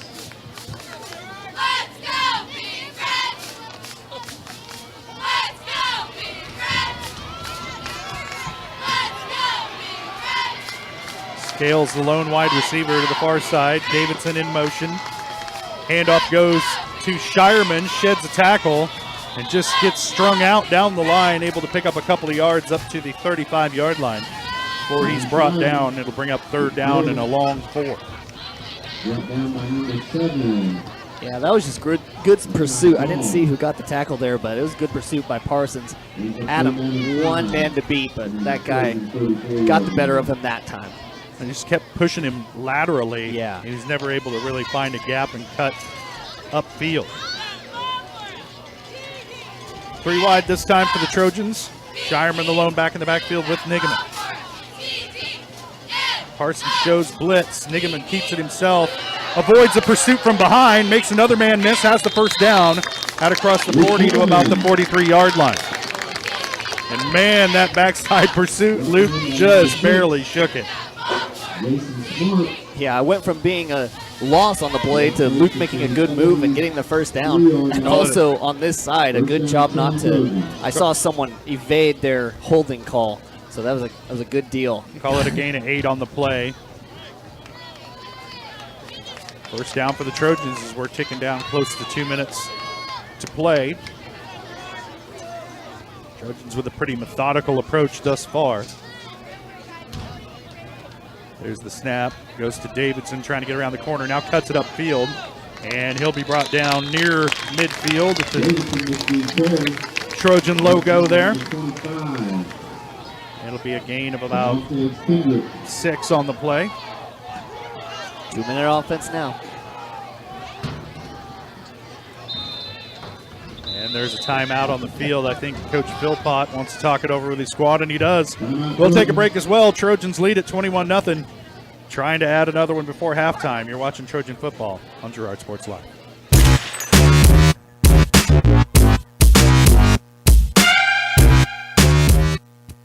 The farmer's friend in the field is Crop Care. With their industry-leading crop scouting, Crop Care can catch diseases, bugs, and other yield-robbing issues before they affect your bottom line. Crop Care also offers grid soil sampling and plant sampling with lab-tested results, giving you an unmatched advantage. With coverage across the entire region, Crop Care has insight that can help you avoid problems before they start. Give Kurt or Josh Harris a call at 620-687-4795. Crop Care, the name says it all.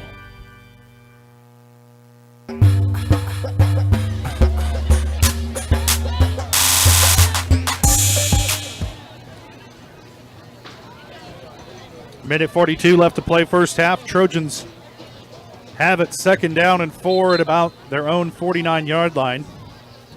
Trying to punch in another score before half. Trojans won the opening coin toss and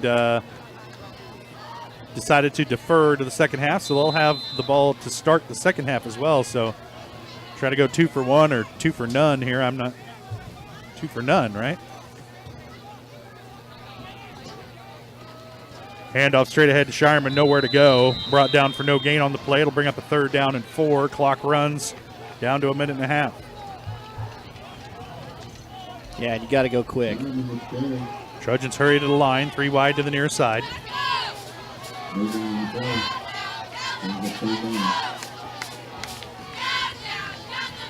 Quick pass to the outside to Davidson.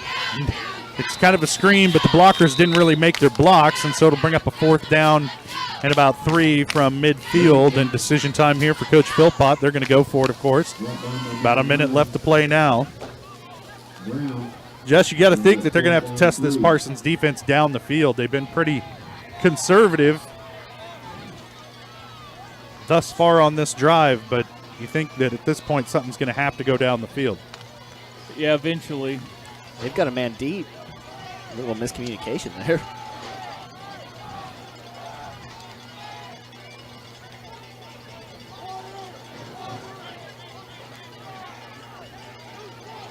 Clock continues to run, now down to 30 seconds. And there's a flag coming from behind the Parsons defense, and it's going to go against the Trojans. Delay of game.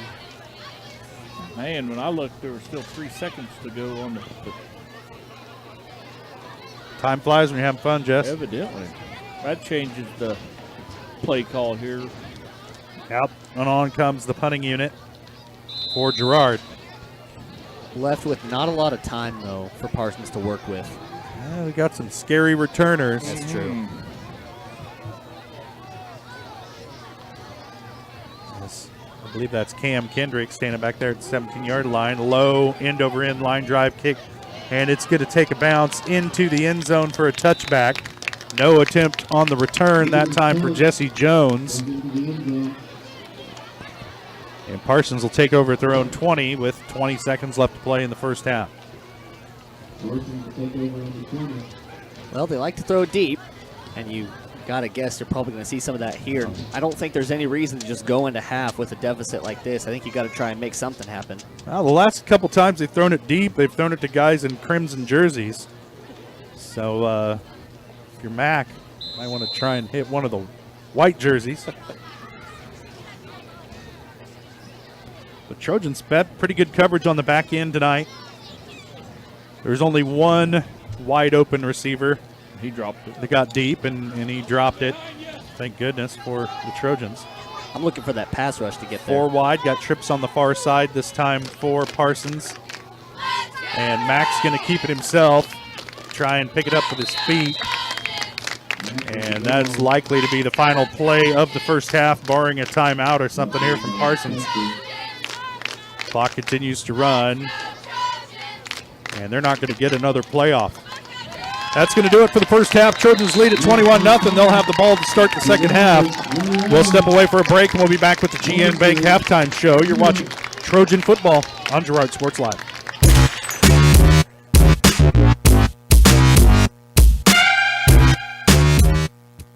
Do you have a construction project that just needs that custom touch? Are you looking for a contractor who can get it all done? Roof to floors and everywhere in between? Then call Dustin Sneed at DS Construction. With more than 20 years of industry experience, DS Construction specializes in new construction, roofing, renovations, and more. There's no job too big or small. For a free estimate, call DS Construction at 620-724-0209. That's 620-724-0209. Whether you're suffering from the latest bug going around or have a chronic illness that needs regular monitoring by a physician, Girard Medical Center clinics offer quality care for your family close to home. 5 clinics are available throughout Crawford, Cherokee, and Bourbon counties, including Girard, Arma, Frontenac, Cherokee, and Uniontown. Our express care is also available Saturdays, Sundays, and most holidays for the unexpected illnesses that arise. Girard Medical Center clinics and express care, caring for our communities one patient at a time.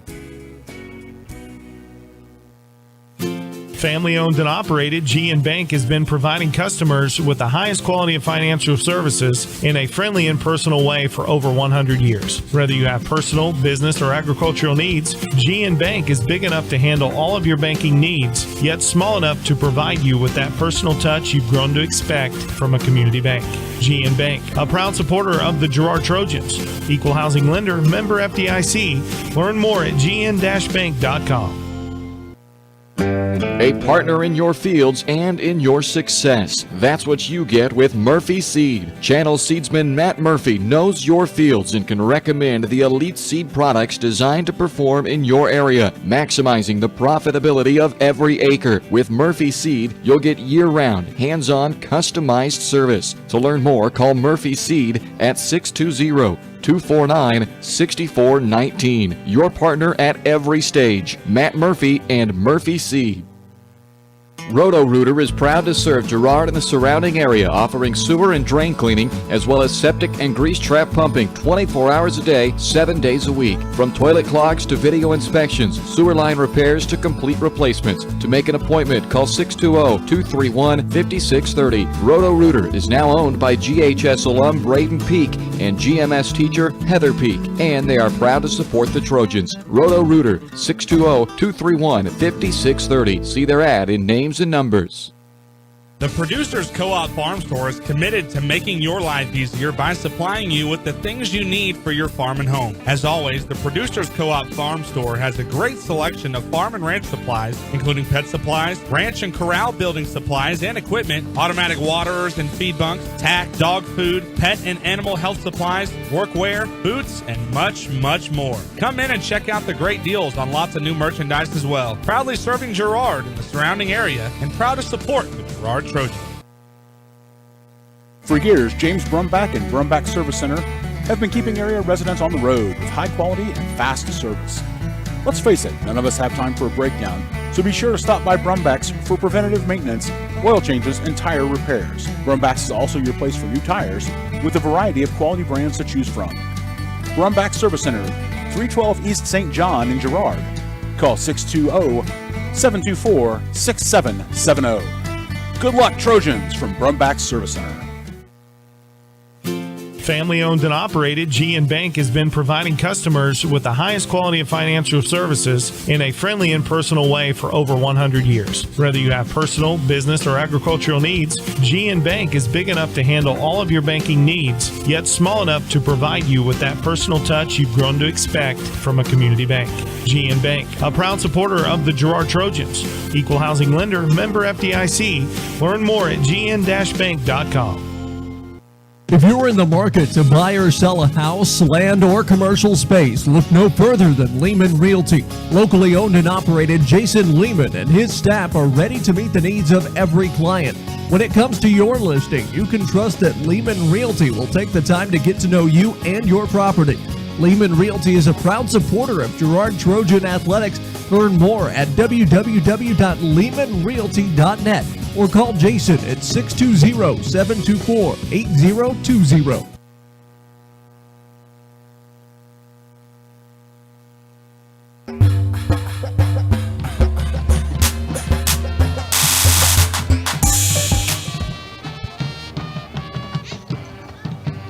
Welcome back to Frank Jameson Field at the break. Trojans lead at 21-0 over the Parsons Vikings. And Jess, you were just giving me an interesting stat there from the first half.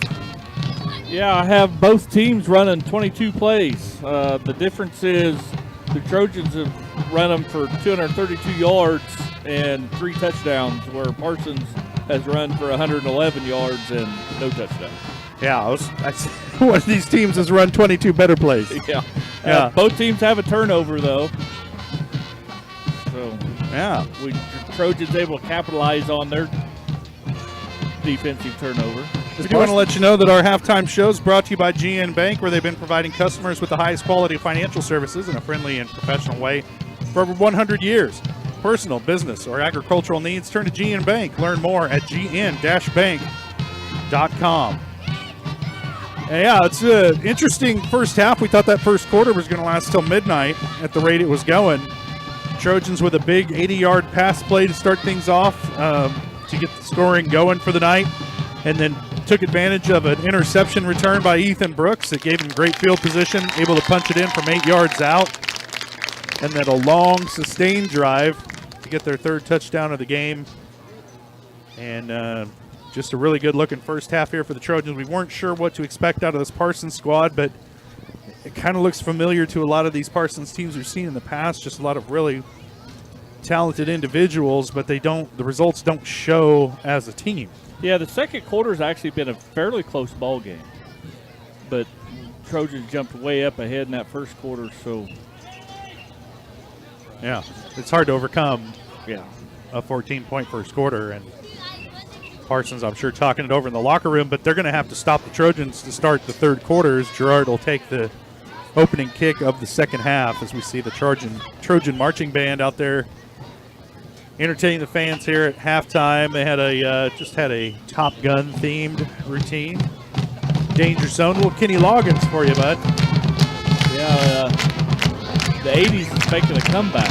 Yeah, that's how you know you're old. When all the stuff you sold in a garage sale 25 years ago is cool again, you know you're old. All right, we'll step away for another break. We'll be back with more of the GN Bank halftime show. Trojans up by 3 touchdowns. You're watching Trojan football on Girard Sports Live.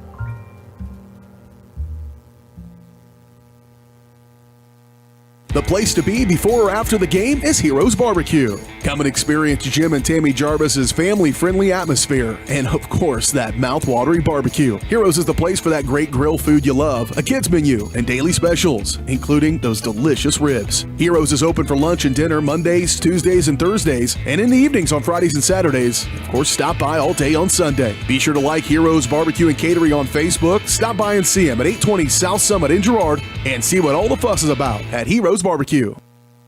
Hydrix, your dependable independent. Depend on us for service, for selection, for price. Get huge Samsung savings. Leave notes, sync calendars, and display your photos on the new Samsung Family Hub refrigerator. Plus, get free same-day delivery. Why shop for appliances where the motto is do it yourself when you can depend on the know-how of people who live appliances every day? The only thing better than our price is our service. Hydrix, Fort Scott, and Girard.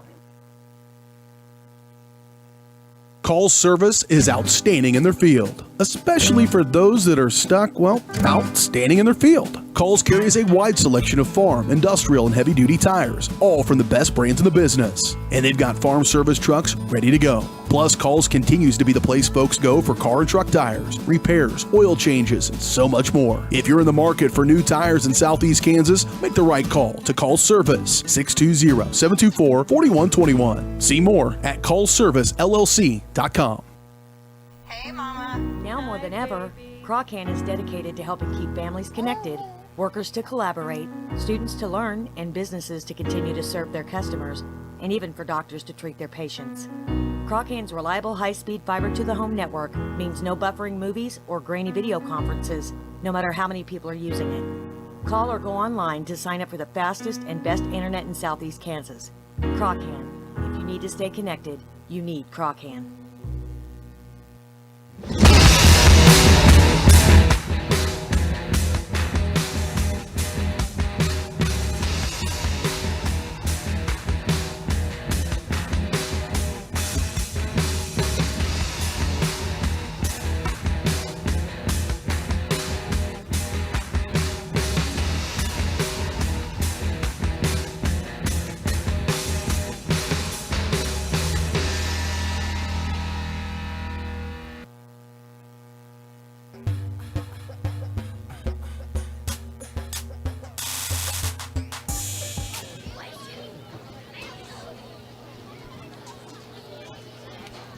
Welcome back to Frank Jameson Field. Just about 5 minutes left before kickoff of the second half.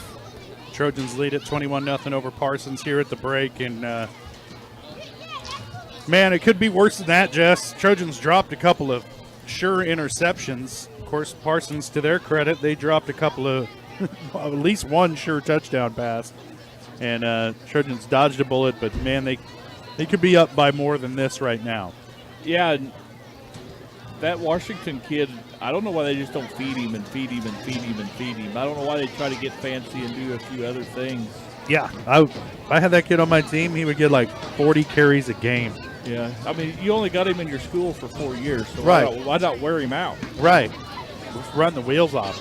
Right. And, yeah, he looks good, and Beard looks good. They're like a thunder and lightning, like why would anybody get the ball other than those two guys? Just turn around and hand it to one, and then to mix it up, hand it to the other. But the Trojan defense, linebacker core, their front three, they've kind of held them at check. They have, but they haven't had to do it very many times. Yeah. Just in my philosophy is, you stopped him this time. Let's see if you stop him the 15th or 16th time. Right. The same philosophy that we've talked about the Trojans using is, some of those 3 or 4 yard carries earlier in the game turns into 12, 15-yard carries by the third. Right, because you get tired of tackling this monster running right at you. The Derrick Henry effect. Right. But you have to be patient to achieve the Derrick Henry effect, and it just doesn't look like, play calling wise, that they want to pick up 4 or 5 yards. It's hard to be patient. Yeah, hard to be patient. 21-0. Sometimes you want to. I mean, they weren't patient nothing to nothing. No. Trojans offense looked extremely well early too. Yeah, and then you get the feeling that Parsons kind of settled down a little bit, saw what they were doing, and kind of adjusted to that a little bit, but it took them 3 scores to be able to do it. Daryl, you know how coaches get paid? How's that? Halftime adjustments. So we'll see there right here. I mean, that's where they earn their monies, in the locker room. Yeah, Girard's been a pretty good second half team this year so far. Not to, knock on wood, but and brag on Philpott. Yeah, but if they come out with that same fire that they have all year, I like Girard's chances. 21 head start helps too. I'm going to go out on a limb here and say I like Girard's chances as well. Hot take there, Jeff. Yeah. I'll even give the 21 here. Started 0-0 here. Yeah. Well, Trojans retaking the field, getting set for the second half. We'll take our final break of the GN Bank halftime show, and we'll be back with kickoff of the second half here from Frank Jameson Field and Girard at the break. Trojans lead at 21-0. You're watching Trojan football on Girard Sports Live.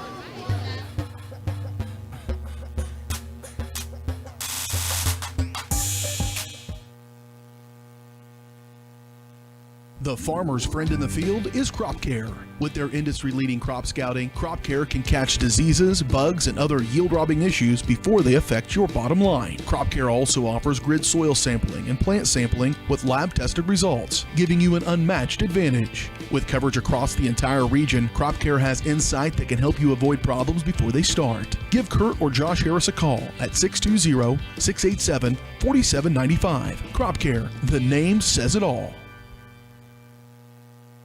Here at the Smith Agency, we love being part of our hometown, and we know it's the people who make our community great. That's why this year, we're on the search for our hometown hero. Hometown heroes are individuals who go above and beyond impacting people's lives. Hometown heroes are children, parents, seniors, they're leaders, and they're everywhere. Nominate your hometown hero, and at the last home game of the season, they'll be recognized with a $100 gift card to Heroes Barbecue. Contact our office and nominate your hero today. Mathis Drug Store Incorporated has a proud Girard history of more than 50 years. Glenn and Karen Mathis took over the store in 1983 from Glenn's father and have been providing outstanding customer care and service since. At Mathis, they know their customers by name and value their support. Primary goal is to provide fast, accurate, friendly service. Mathis is a full-service pharmacy that accepts most insurance plans and supports competitive cash pricing. Mathis Drug Store, a proud supporter of Girard High School student-athletes. Farm Bureau is proud to support Girard High School student-athletes. At Farm Bureau Financial Services, their #1 goal is to make insurance simple. Agents Judge Sasho, Lori Johnson, and Lisa Sasho take pride in educating their clients and members. There's a lot of information out there, and at Farm Bureau, they can explain it in a way that relates to you, so you can apply it to your life, family, farm, and future. To learn more, contact Judd, Lori, and Lisa at 620-724-4213. Go Trojans!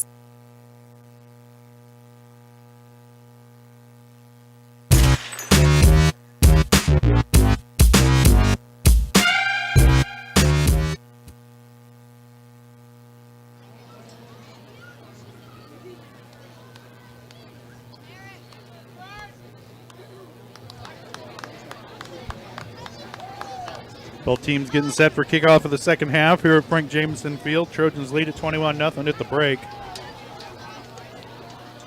Wild and woolly first half. Trojans got a stop on Parsons' first drive. Got the ball at their own 12 and went 88 yards in 2 plays to score the opening touchdown. An 80-yard touchdown pass from Luke Diggman to Caleb Scales. Then on Parsons' ensuing possession, Trojans came up with an interception. Ethan Brooks returned it down to about the 8-yard line. And Trojans punched it in 1 play later to take a 14-0 lead.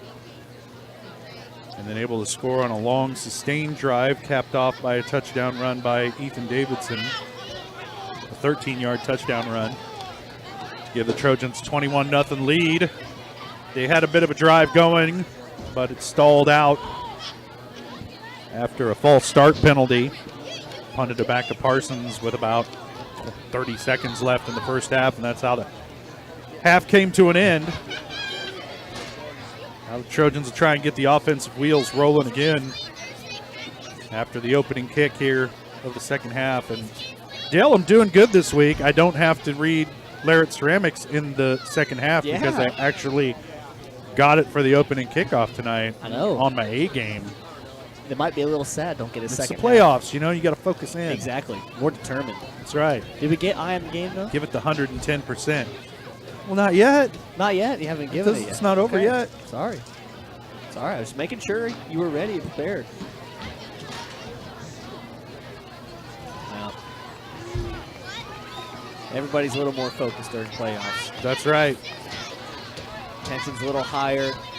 Nerves a little more extreme. Everything that much more important because your season could end in 2 hours. Less now. Much less now. Parsons Vikings started out the season 5-0, dropped their last 3 in a row in district play, fell down from a 3-way tie for first, and then over the course of 3 weeks ended up in 4th in that district, and that's how they end up here tonight to take on the undefeated Trojans. And Parsons looking at their season coming to an end here in a little over an hour if they can't turn things around against Girard.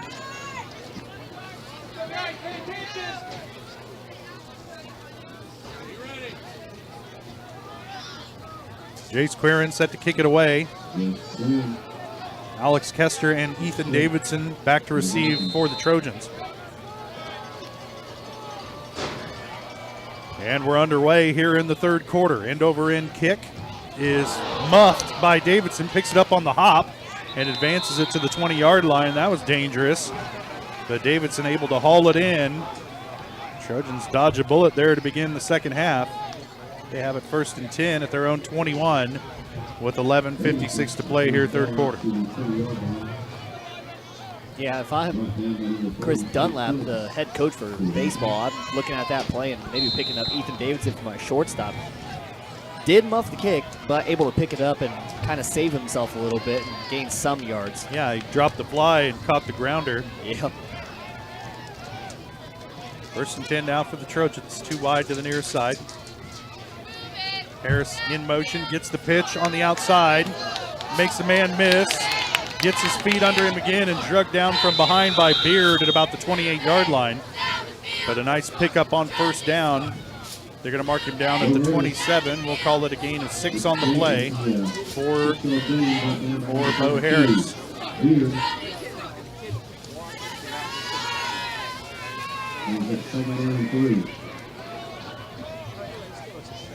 Trojans looking at a 2nd down and 3 now.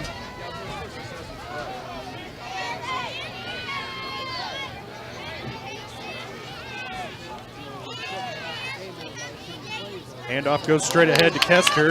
Fights through a tackle across the 40, brought down from behind at about the 42, maybe 43-yard line. And the best run of the day for Alex Kester. Call it a gain of about 12 on the play. Yeah, and a great run and a couple of good plays here, but not so seamless to start off this first quarter. It looked like a bobbled snap by Luke, but able to convert nonetheless. Like a hot potato coming back there from Jarbo. He's been coming in hot. 1st and 10 for the Trojans from the 42. Hand off again, off tackle to Alex Kester, he gets across the 45 to about the 46. I think they're going to mark him at the 45. A gain of about 3 on the play. It'll bring up a 2nd down and 7.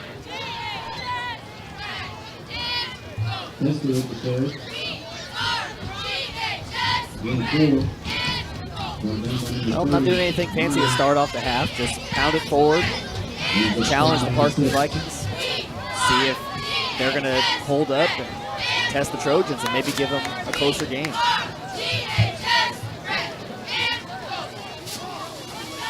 Gale's the lone wide receiver to the near side. Here's the snap. Going to go straight ahead. No, pitched it back out. Davidson with it, rounds the corner, across midfield, and a penalty flag is thrown back around the Trojan 45-yard line in the neighborhood of holding. And this could be coming back. Holding, it's a Trojan.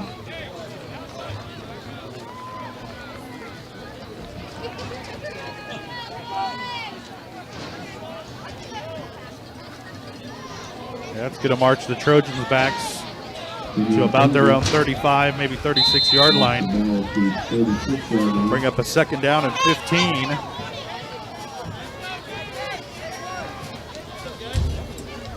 You definitely do not want to start having penalties going into the second half. You get out of here without the trouble. You want to stay disciplined.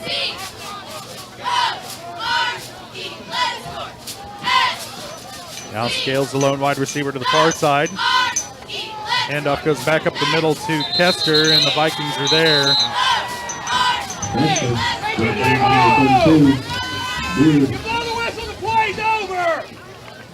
And the fans don't like the action going on after the whistle. As Chris Beard continued to ride Kester to the ground after the whistle. Kind of old-fashioned trap play right there, Josh. The guard pulled out and cleared away, and we ran the ball in right behind him, and we forgot to trap the guy we were trapping. 3rd down and long now for Girard. 3 wide in this set. Nigaman back to pass. Looking downfield, throws the screen in front of him to Kester. Gets a block from Bo Harris. Pulls the man over, and he's going to get to midfield. And it'll bring up a 4th down and 2 for the Trojans from that spot. We'll see what Coach Philpott wants to do. And it looks like the Trojans are going to go for it. What a block by Bo Harris.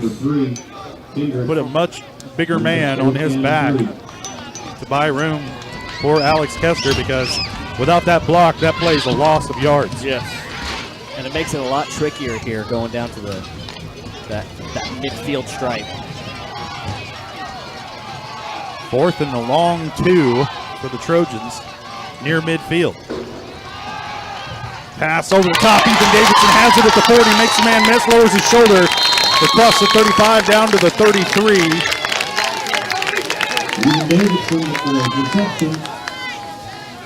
Call it a gain of 17 on the play to Ethan Davidson.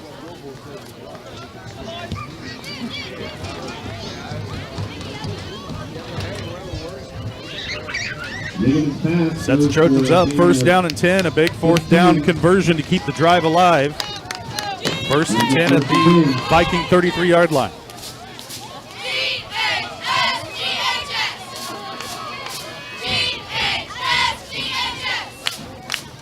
Quick pitch to the outside. Davidson has it again. Tries to round the corner and driven out right at the sticks. They're going to mark him just short of the 1st down. It'll be a 2nd down and short for the Trojans from about the 24-yard line of the Vikings. Well, kind of the same thing they've been doing all night. Just pitch it out to the edge, let Ethan Davidson go to work. Some good blocks on the edge. Caleb Scales and Bo Harris able to hold them and not let him get back. And ends up with a gain of 9 in much better territory for the Trojans going down the stretch. Yeah, just a lot of plays in the playbook for 2nd down and 1. Waltmore.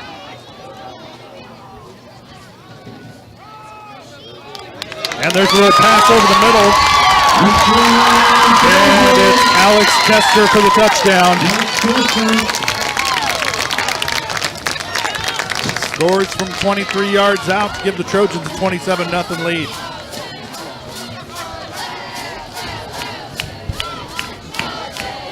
Big hole opened up for Kester.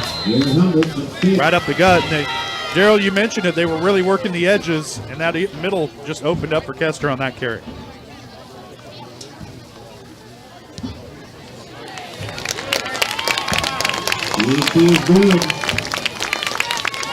So Alex Kester, 6 carries, 48 yards, 2 touchdowns.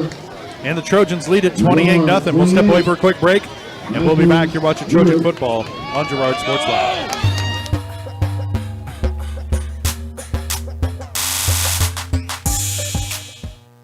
Farm Bureau is proud to support Girard High School student athletes. At Farm Bureau Financial Services, their #1 goal is to make insurance simple. Agents Judge Sasho, Lori Johnson, and Lisa Sasho take pride in educating their clients and members. There's a lot of information out there, and at Farm Bureau, they can explain it in a way that relates to you, so you can apply it to your life, family, farm, and future. To learn more, contact Judd, Lori, and Lisa at 620-724-4213. Go Trojans!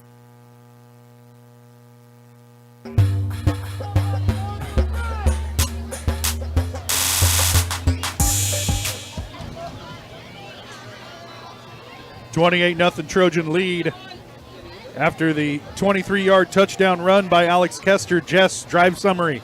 Yeah, Trojans take about 4.5 minutes off the clock, run 8 plays, go 79 yards with the 23-yard touchdown run by Kester. Field goal's good. Trojans lead 28-0. That's the way you start a third quarter. Authority. Garrett Humble set to kick it away. Bull Durham reference there, Josh. Announce your presence with authority.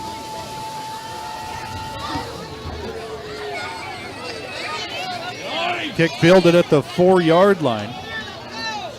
And cutting back against the grain, trying to get away, but he can't. That's Jesse Jones, brought down at the 15-yard line. And we'll credit that tackle to Levi Blair, 5'9", 160-pound sophomore. Yeah, it was a great job by him to hang on. He kind of originally got him, and it looked like Jesse was going to break free and get to the outside, but he hung on and brought him down. It's a great play by him. And give Garrett Humble a little credit. Booting a high school kickoff to the goal line. He started that at the 3-yard line. Great job, Garrett Humble. 3 wide this time for Mack. He's got Washington and Beard on either side. Washington's going to get the handoff, working far side, and fights forward for a gain of, guess what, 6 yards on that first down carry. I don't get it, guys. I don't get it. I'm glad. No, I don't like that he runs for 6 yards a pop, but at least he's consistent. I mean, every time. Barry Switzer run that dude till he barked. Yeah, I mean. Brings up 2nd down and 5.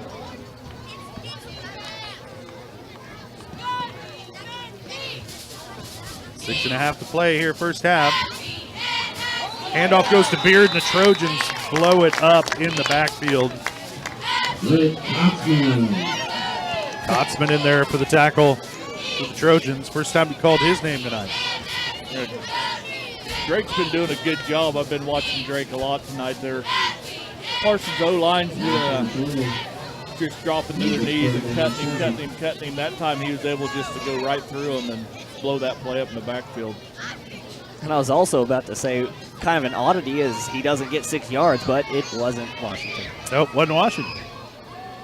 3rd down and 7. Washington back in the backfield now with Beard to put a man in motion. And they're going to throw this one over the top. The Trojans are there in coverage. Aiden Damon and Brooks back there to shut that one down. Never had a chance. And it'll bring up 4th down for Parsons. And we'll see what the Vikings want to do here, and they're going to punt. Yeah, kind of a busted play from the get-go. Mishandled snap, ball's bouncing around on the ground. Back gets up, rolls out. At least he had a receiver out in the route. And that was good awareness by Aiden to stick with it, even though there was the fumble behind the line.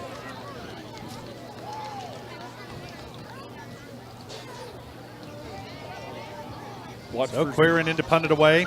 Might watch for some trickery right here. It is Halloween.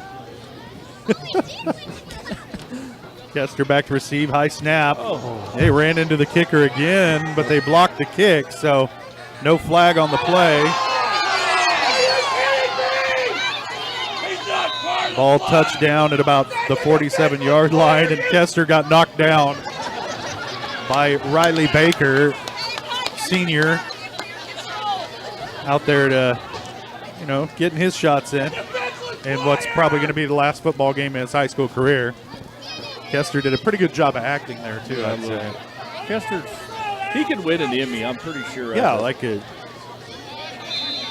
dramatic interpretation of illegal contact. LeBron James in a high school football game. Yeah. The Oscar goes to. Ball spotted at the 48-yard line as the Vikings brings up 1st and 10. Good field position. 1st and 10 for the Trojans from the 48. Kester gets a handoff, fights forward to about the 40-yard line. Gain of 8 there on 1st down. We talked at halftime. That theory, that Derrick Henry theory, as you said, those 3-4 yards, like we said, Alex was having a struggling first half, not running the way he wanted to. Now things are seeming to open up for him. Kester capped the last drive with a 23-yard touchdown run, picks up 8 there on 1st down. Under 5 minutes to play here in the 3rd quarter. Now Nigaman back to pass, throws over the top. Oh, just out of the reach of Ethan Davidson. And it falls incomplete. Number 5, Davidson. Brings up 3rd down and 2. Well, I'm going to guess that number 12 threw another cheap shot because the fans are.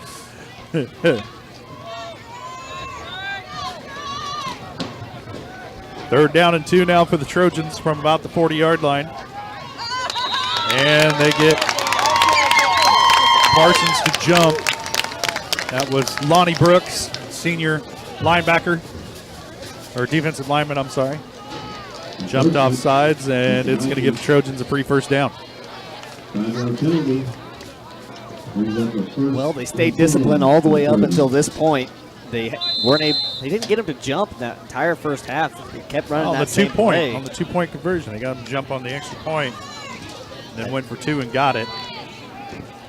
Besides that, though. Yeah, cost him a whopping yard and a half there.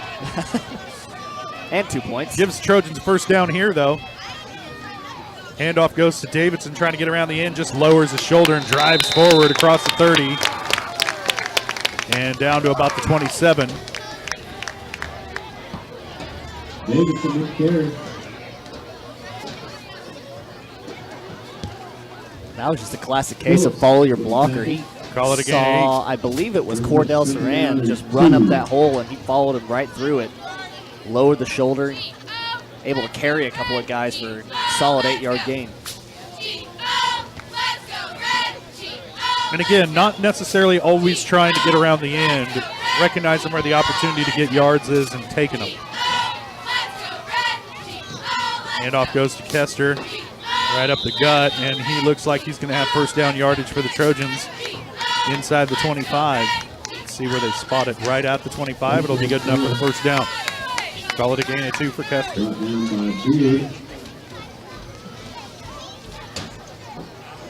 Well, not a flashy game, but a 1st down. 8 carries, 58 yards, 2 touchdowns for Kester. It's just an average day at the office. A little below average, actually.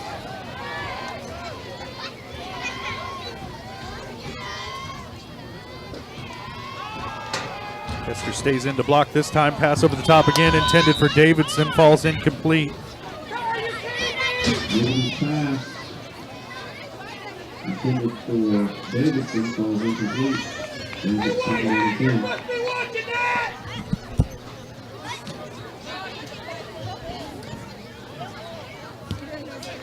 Brings up a 2nd down and 10. And it is getting a little chippy after the play. There's some what they call continuation going on out there. Continuing action.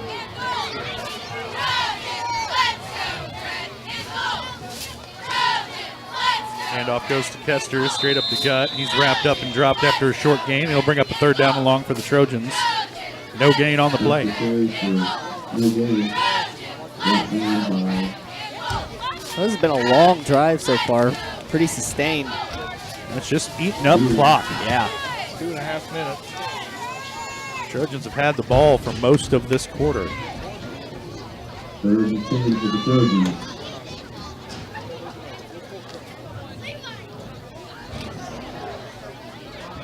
Three wide this time for Girard.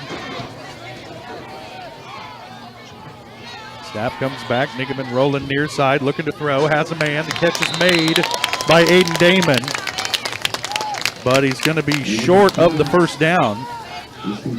Didn't quite get to the sticks. And it'll bring up a 4th down and 2 for the Trojans. And not quite ready to bring in Humble, I don't think. And they'll go for it here on 4th and long 2, call it 3. Yeah, even though he didn't get to the sticks, it's not all that bad of a situation because it makes this 4th down much more manageable.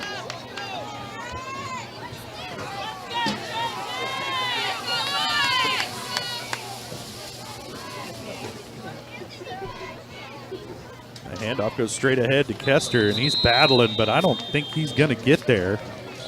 He looks to be about a yard short. Needed the 20, got to the 21. Call it a gain of 2, but they'll turn it over on downs.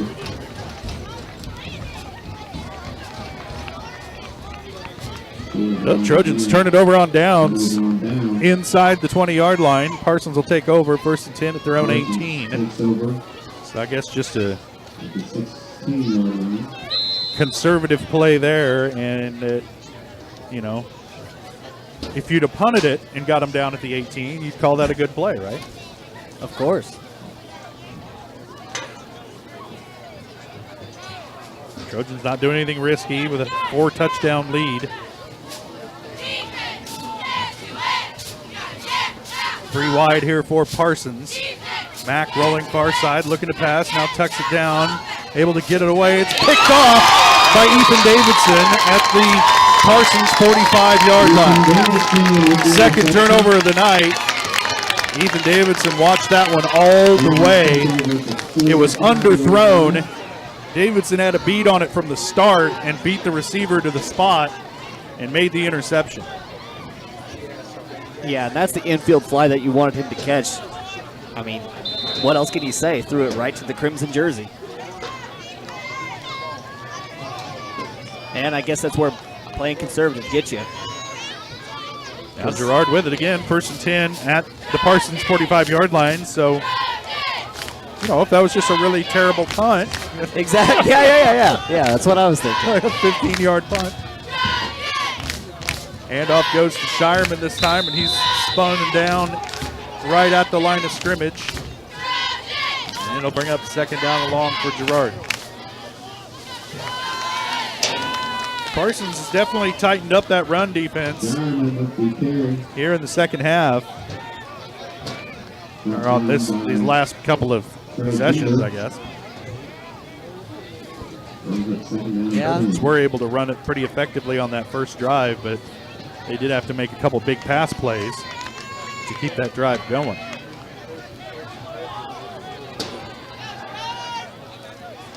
Second down and 10 now. There's the snap to Nigaman, pitches it out. Shireman with it, lowers the boom, runs a man over, and he's across the 35 to about the 34-yard line. Call it a 1st down, 10 yards on the carry by Shireman.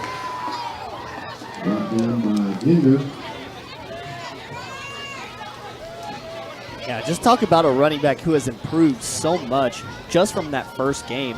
And honestly, as the weeks have gone on, he's just gotten better and better and really developed into a good, solid backup option for Kester.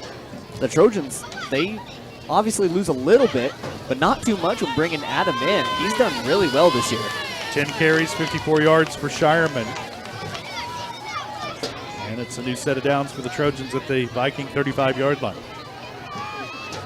Quick pitch this time outside. And Davidson makes a man miss, and he's across the 30. And they're going to mark him down right at the 30 maybe. Now they call it the 31, and it'll be a gain of about 4 on first down, set up a second down and 6. Just the old toss sweep play, send him in motion and then pitch him the ball and see if he can beat him to the corner. And that's going to do it for the third quarter. The Trojans lead it 28-0, and the offense is rolling. We'll be back with fourth quarter action. You're watching Trojan football on Girard Sports Live.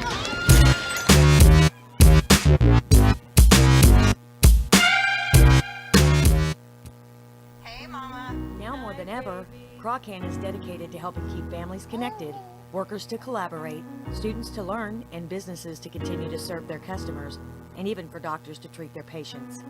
Croccan's reliable high-speed fiber-to-the-home network means no buffering movies or grainy video conferences, no matter how many people are using it.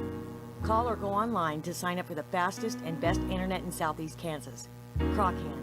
If you need to stay connected, you need Croccan. Family owned and operated, GN Bank has been providing customers with the highest quality of financial services in a friendly and personal way for over 100 years. Whether you have personal, business, or agricultural needs, GN Bank is big enough to handle all of your banking needs, yet small enough to provide you with that personal touch you've grown to expect from a community bank. GN Bank, a proud supporter of the Girard Trojans. Equal housing lender, member FDIC. Learn more at gn-bank.com.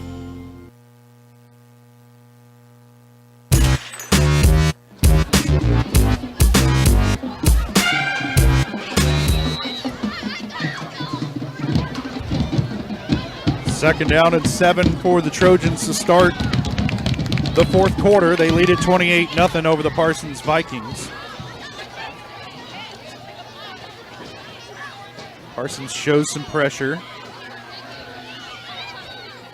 And the handoff, nope. Nigeman will keep it himself. Fooled everybody. He's across the 20, 15, 10. Still fighting and into the end zone. Touchdown Trojans.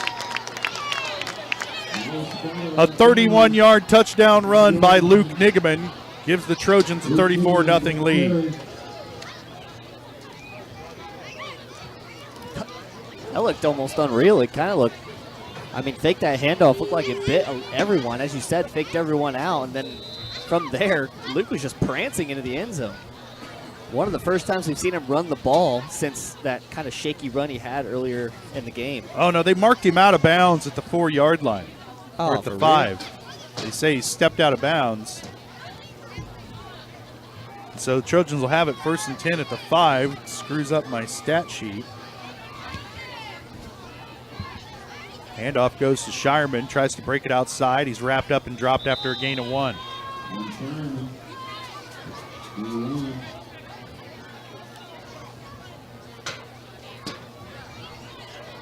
Well, the good news from here is that you have 3 more chances from, 4 yards. 3 chances from 4 yards to try and get a touchdown and maybe even bring out Humble. Who knows? I'm sure he can make a kick from here. He does it almost every single drive. Well, see if the Trojans can punch it in here. They got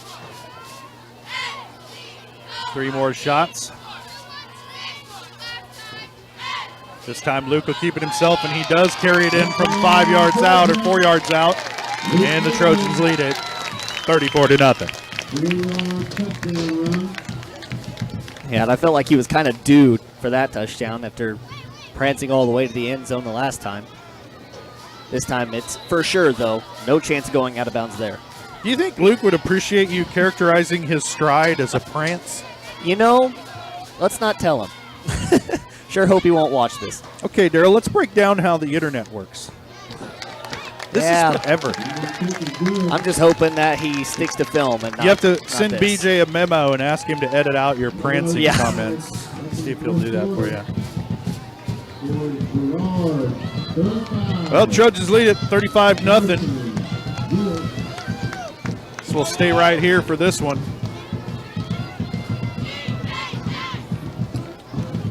It looks like it's running clock now, too.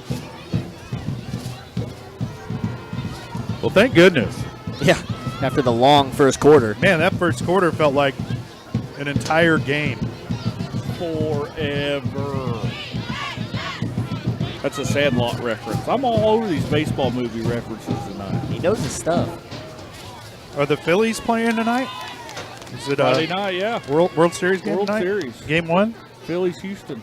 I just want somebody to steal a base so I can get free taco. Free tacos. Yeah. After that, I have no dog in the fight. Yeah. I think the Astros should have got the death penalty as a franchise Anybody but the after Astros. cheating. I just don't want the Astros to win. Cheaters. Nobody likes a cheater. Well, if you're not trying. And on top of that, nobody likes the Astros either. Exactly. They should be down in the Dominican Republic banging on a garbage can, if you ask me. Wow. I'm just saying, they should have been kicked out of the majors. There's a long kickoff. They're going to do the reverse off the kickoff. This is Jones with it. Trojans aren't fooled, and they drag him out of bounds at about the 25-yard line. They'll mark it at the 26. That's where Parsons will have it, 1st and 10. Yeah, well, at this point in the game, you kind of got to try anything. So I don't blame them for going for a little bit of trickery, but if I'm being honest, their normal kick return was working better. Yeah. The Trojans did a great job of staying disciplined, staying in their lanes. Justin Ferguson had a shot at him in the open field and missed him, and Hayden Damon and cleaned him up. Yep. Great. That's why you got 11 on each side of the ball. Well, that continuous clock ticks down to about 9 minutes left here. 1st and 10 for Parsons from their own 22. Washington gets it, lowers the boom, and picks up, I'm going to call it 6 yards. I just don't get it, man. Maybe 7. No. 6? 6. As our PA announcer says. Question me, Jess. Man, my math was off from the 32, 26, yeah. Don't question the great Jamarion Washington with how far he runs. Jamarion, 6 yards, Washington, because the guy's like clockwork. And he only has 11 carries, and we're in the 4th quarter. Yeah. I don't get it. I don't get it. And Beard only has 4 carries. Now Beard's got it, or Washington's got it. He's going to throw it. Throws up a duck, and it's caught by Ethan Davidson. Another interception, 3rd turnover of the ball game for Parsons. And nothing about that pass looked good from the moment it left Washington's hands. Good-looking tailback. Crap-looking quarterback. Yeah, he had the corner. He could have taken off with it. That for 15 yards. Instead, he threw an interception about 15 yards down the field, and that thing, you could hear it quacking up here. Yeah. Quack, quack, quack. And another infield fly that's an easy reception. I'm going to call it a reception because of how it's thrown up for Ethan Davidson. Davidson had to keep coming in on it, charging it. It was going to drop in front of him. And it went further up in the air than it went down the field. Well, Shireman gets a handoff straight ahead, picks up not much on the carry. Jake Towner in. Call it half a yard or no yard. Starting to see the reserves. Yep. Towner coming in to call the signals at the quarterback. Looks like we got maybe a host of new offensive linemen out there. Parsons still got their starters in the game.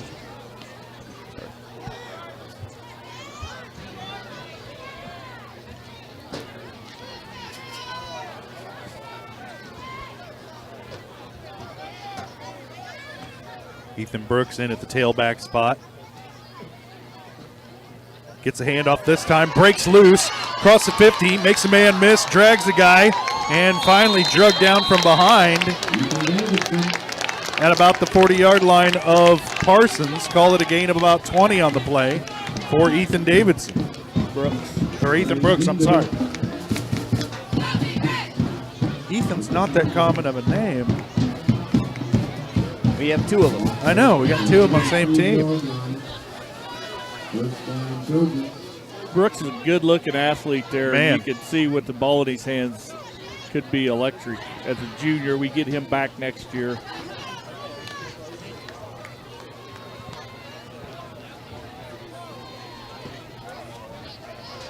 First and 10 for the Trojans, now under 6 minutes.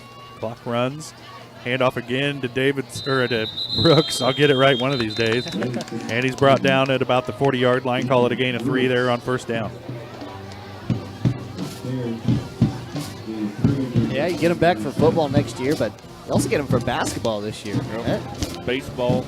Baseball, too. He's a good 3-sport athlete. Be exciting to watch in all facets of the games. But focusing here, he's a darn good safety. Does he run track? Nope. No. Probably penciled in to replace his brother at shortstop, leadoff hitter type on the baseball field, Josh. We'll get to see him some there. Brooks gets the handoff again, comes near side, 2 stiff arms, rounds the corner, and runs a man over and has the first down up at about the 30-yard line. And I guess nobody told Brooks that this was garbage time here. Yeah. Trojans up 35-0, and he's running hard, getting his opportunity. First down 10 for the Trojans at the 30, call it a gain of 12 on the play. I mean, I don't know. Anytime you get the ball, I think you want to score a touchdown. I think it'd be sweet for him to score a touchdown. He's already got an interception in this game as well. An impressive return, too, all the way down to the 8-yard line on that interception. And this time the Vikings meet him at the handoff as the blocking up front breaks down. And they're going to call it a loss of 1 on the play, mercifully. Yeah. Because there wasn't any forward progress there at all. No. He caught that handoff and immediately started going backwards. There are more white jerseys in the backfield than yeah. Parsons' front four has had enough, they said. Yeah.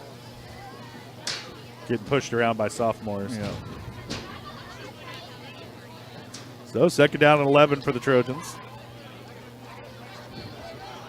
You hate to give Brooks the negative yard on the carry because it wasn't his fault. Gets the handoff, cuts back again this time, more open field, makes a man miss at the 25, and gets brought down by an ankle tackle at about the 19-yard line.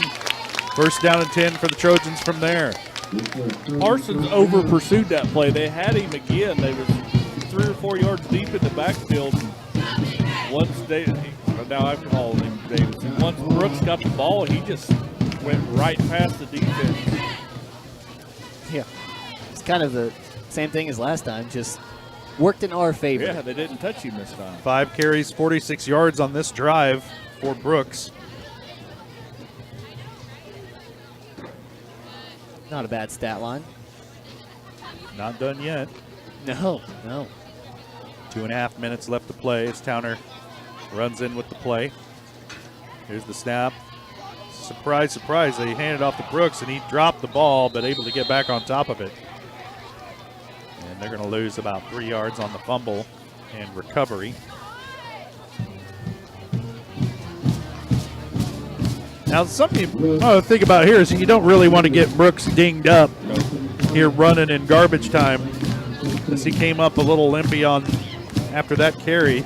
And it's missed a couple games this season with a bum shoulder.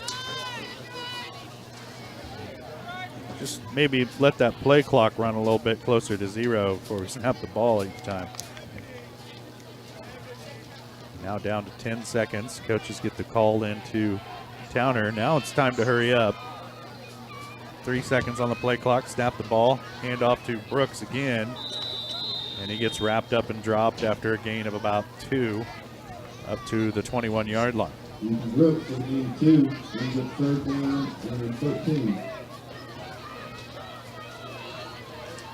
Brings up a third down and long. It's interesting when they spot the ball and then another official walks in and moves it back 2 yards. Yeah. Like, who's making the spot here? Whoever really wants to at this point. Yeah, I guess. Whoever the last guy to touch it was.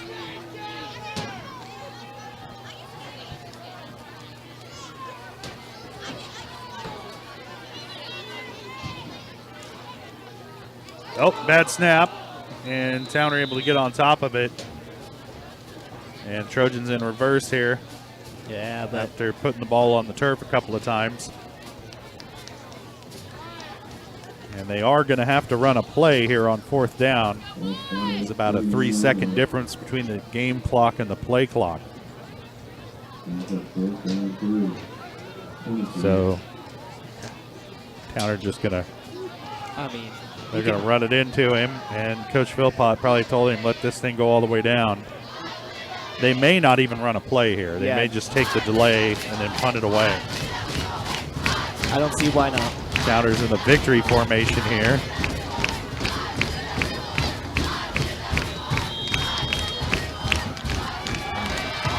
And he takes a knee on it, and that'll do it. Trojans defeat the Parsons Vikings 35-0, and they'll advance to the second round of the state playoffs in Class 3A. And Frontenac was ahead over Iola earlier. We'll assume that they'll take on Frontenac next week. And Jess and I were trying to suss out whether it's a home game or a road game or what. Yeah, what I found out was it could possibly be a home game or it could be away. Oh, well. Yeah.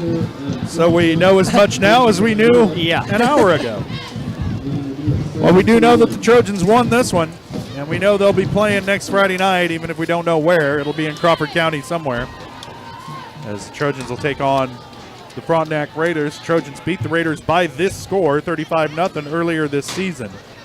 We'll see if they can do it again. It's always hard to beat a team twice, Jess, but these Trojans have pretty much physically handled every team they've played this year. And Parsons probably, I want to say, probably the most physical team we've faced all year. Yeah, Galena was pretty salty, but Parsons, yeah. But 35-0. Yeah. Yeah, you know. I mean, yeah. I didn't see 35-0 being the end score of this ball game, but Parsons really has just kind of fallen off the edge of the table. Towards the end of the year this year, they started out 5-0, finished 0-4 to end the season at 5-4. And time to start moving on to basketball season there at Parsons. But for Girard, football season continues one more week as they'll move on to take on the Frontenac Raiders next week. We'll step away for a quick break, and we'll be back with the Leah Smith Agency Farmers Insurance postgame show. You're watching Trojan Football on Girard Sports Live.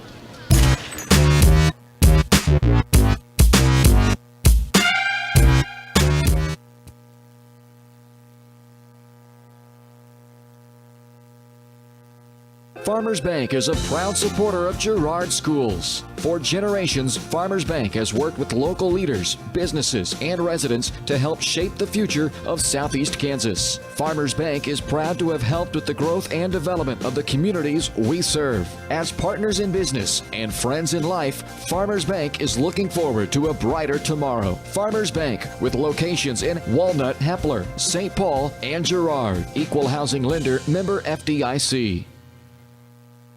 You've enjoyed life. Over the years, your community has become your passion, something you hope future generations get to experience, just as you have. That's why the Girard Area Community Foundation has worked hard to help fulfill charitable goals and inspire generosity, meeting the needs of the communities they serve. Creating a legacy fund with GACF ensures what you leave behind is an effective and lasting improvement in the community you love so dearly. Make plans to visit GirardAreaFoundation.com, preserving traditions for those who follow.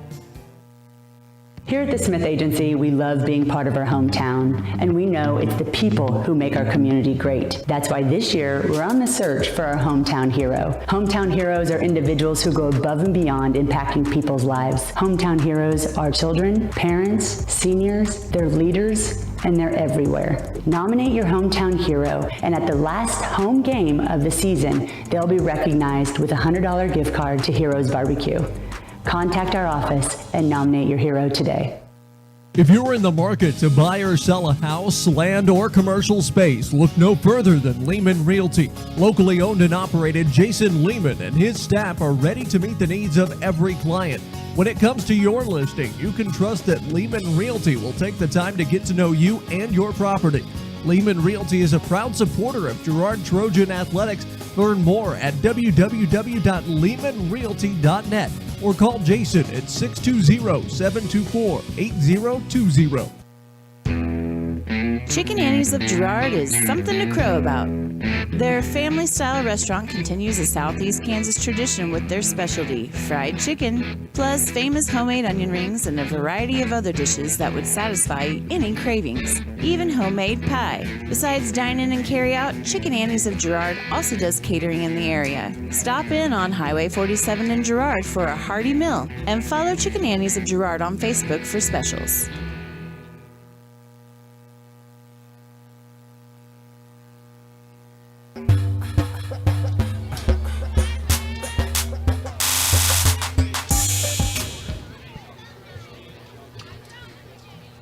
Welcome back out to Frank Jameson Field. Trojans defeat the Parsons Vikings 35-0. They'll go on next week to play the Frontenac Raiders, and according to Coach Ben Nigaman, Frontenac's coming here. Yep.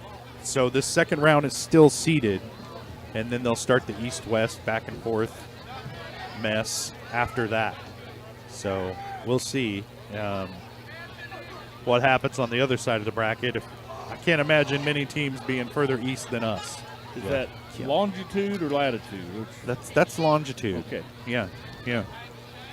Hey, we do want to let you know that our post-game show is brought to you by Leah Smith Agency Farmers Insurance. Leah has over 10 years of industry experience in both Kansas and Missouri.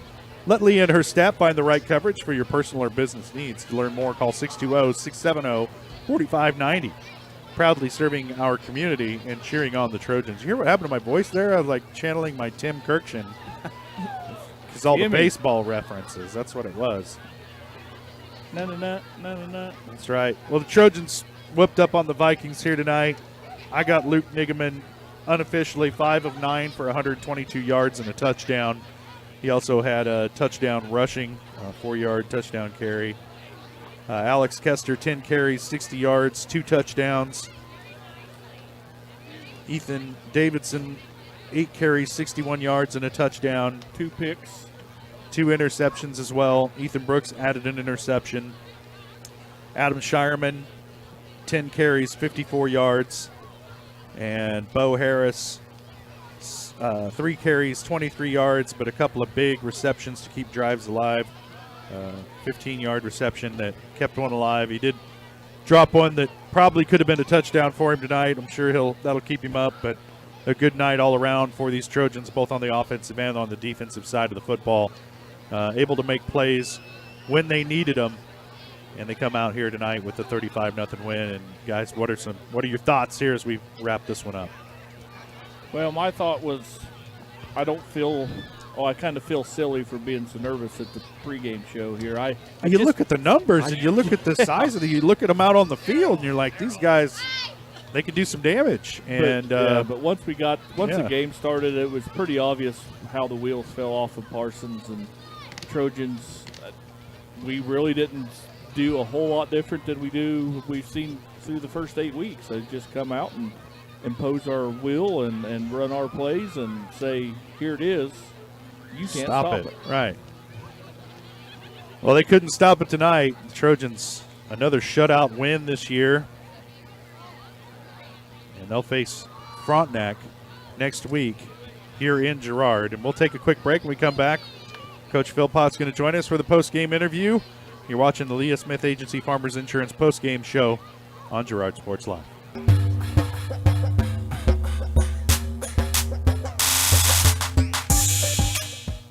For years, James Brumbach and Brumbach Service Center have been keeping area residents on the road with high quality and fast service.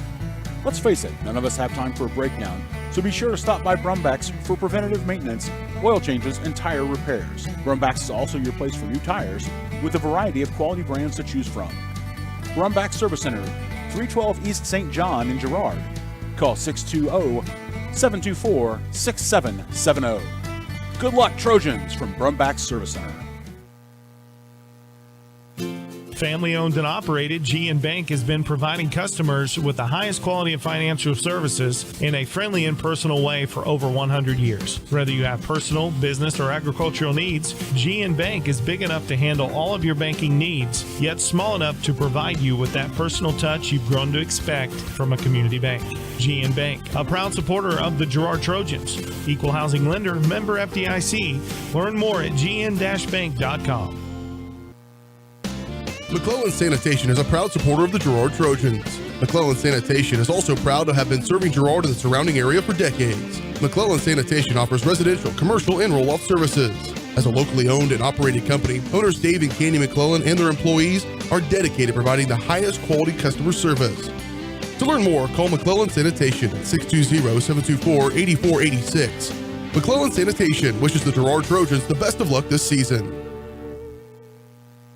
Whether you're trying to make the most of the next harvest, navigating a changing business landscape, or planning for the next chapter in your life, the professionals at Prime Accounting Solutions are here to help. With 10 locations, Prime Accounting offers convenient, friendly accounting and tax services at a fair price. Payroll, bookkeeping, business planning, personal tax filing, and more. And now Prime is the place to go for insurance. Trojan fans can find us at 408B North Grand in Pittsburgh or call 620-232-7305. To find a location near you, go to primeaccounting.net.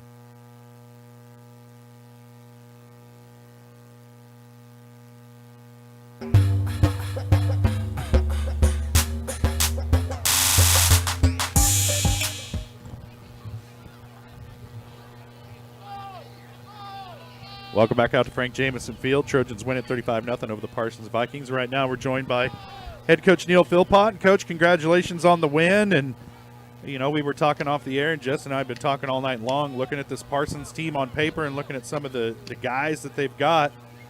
I really thought that they were going to give us a lot more trouble. I thought their offense was going to give us a lot more trouble, and your defense really stepped up tonight, especially on the back end. No, our defense played well. There's some things in there that we were just talking off air that they had a few drops here and there, but we were in position on those and to not maybe give up a big play.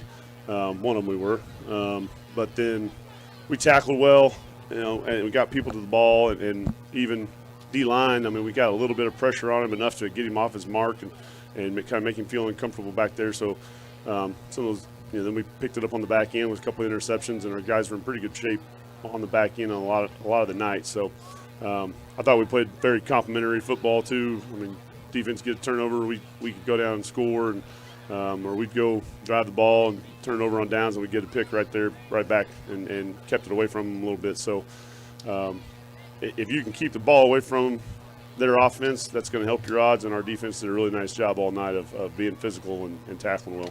And in the second quarter, they were going for a fourth down, and Jaden Norris comes up with that big tackle to give you the turnover on downs. And I really thought if they were going to make a run or try to change the momentum of the game, that's where they were going to do it. That was there's plays like that you know, you go back through a game, you go back through the course of a season. I know we talked earlier this year a little bit. You go back a year ago, we had a lot more. We made a lot more of those, and we've made quite our fair share this year. And you have to have those that you kind of just see. You know, game comes down to 5 or 6 plays. You just don't know which ones those are. And that was a big one. You know, looking back on it, that's a big one, and there's a few more in there too. But our kids played really hard. I thought we did a nice job of handling some stuff. We didn't nearly have as many penalties tonight. We were a little bit less chatty at times. We didn't engage in some of that stuff that we kind of got started on, and I was proud of our guys for that. That's something we talked about in the off season or off the week, and I was glad to see them respond that way. So proud of them, proud of our coaches. That's a quality team, and they're all quality from here on out. So we're gonna have to go pair. I don't know who we play, but Frontenac. Prepare one more time against those guys, which will be tough. I know they're a young team this year, and so they've gotten a lot better, I'm sure. So we're going to have to go out and get ourselves ready to try to be 1-0 one more time. And, you know, the score doesn't really show it, but this is a pretty physical game that your kids play especially between the tackles tonight with this Parsons team. How you guys doing health-wise as far as you know right now? We've got some bumps and bruises. We were missing one. We're missing one of our starters tonight. We're kind of waiting to see exactly what he's got. But, you know, we've got some bumps and bruises, but we're slowly kind of getting healthy. We'll see how we are come out tomorrow morning when we get together and see how everybody's feeling a little bit after the game. It was a physical game, and hopefully, you know, nobody's going to be 100% healthy at this time of year. But we talked to our kids a lot this week about, hey, you got to try hard to get yourself as healthy as you can, and that's probably not going to be 100%, but get yourself feeling better. Ice, rest, you know, all the stuff we stretch, all the stuff we talk about, and I think they've done a nice job of doing some of that. All right, Coach. Well, we'll cut you loose, let you enjoy this one tonight before you guys get back to the drawing board and get ready for Frontenac next week.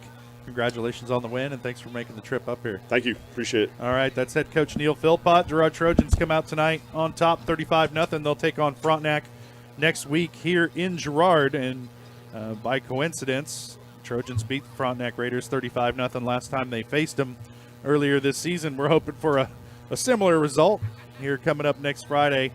And, of course, we'll have that game for you here on Girard Sports Live. Let's step away for our third break of the Leah Smith Agency Farmers Insurance postgame show. We do want to let you know that our postgame interview is brought to you by Community National Bank and Trust, serving the area for over 30 years. Stop in soon to pick up your very own Girard Trojan Instant Issue Mascot Debit Card.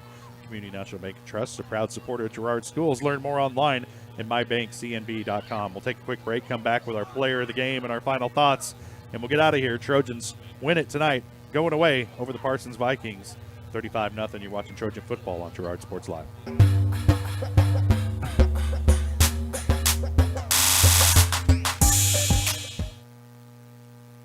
Community National Bank and Trust has been serving the area for more than 30 years with a strong commitment to the highest quality leadership and banking services. Stop in soon and pick up your very own Girard Trojan Instant Issue Mascot Debit Card. While you're there, be sure to ask about Secure Lock, mobile banking, Guardian Secure Checking, and People Pay. Learn more at mybankcnb.com. Community National Bank and Trust is a proud supporter of Girard Schools. Member FDIC. Go Trojans!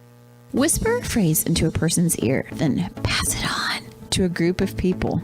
Notice how the message changes by the time that the last person hears it? In business, consider word of mouth in the same light. What people say may turn into something different than you would like it to be. It can't be controlled. That's why Norris Advertising provides proven ad solutions through radio, billboards, and digital sign sales, allowing your message to be controlled by the person that knows your business best. You, Norris Advertising, a proud sponsor of Trojan Athletics. Celebrate, recognize, build. That's the promise of Wilbert Signature Awards and Engraving. Owners Greg and Missy Scott are committed to helping their customers celebrate special moments, recognize achievements, and build relationships. With a huge selection of Trojan gear, plaques and awards, custom leather patch hats, trophies, and so much more. Plus, while you're there, stop in next door to find the latest fashions from Aubrey at Scott & Company. Wilbert Signature Awards and Engraving. Learn more at wilbertawards.com or call 620-724-0341.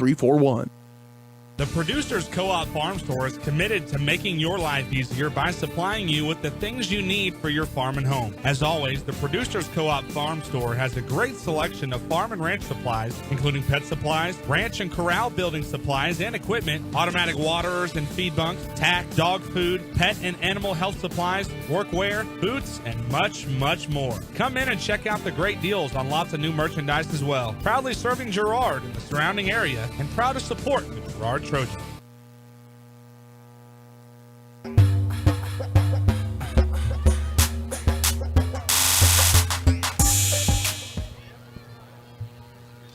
Welcome back one final time to Frank Jameson Field. Trojans defeat the Parsons Vikings 35-0. And Jess, we got to talk some player of the game. And you threw a name out, and I got to go with you, man. Who you got? Ethan Davidson. That's right, Ethan.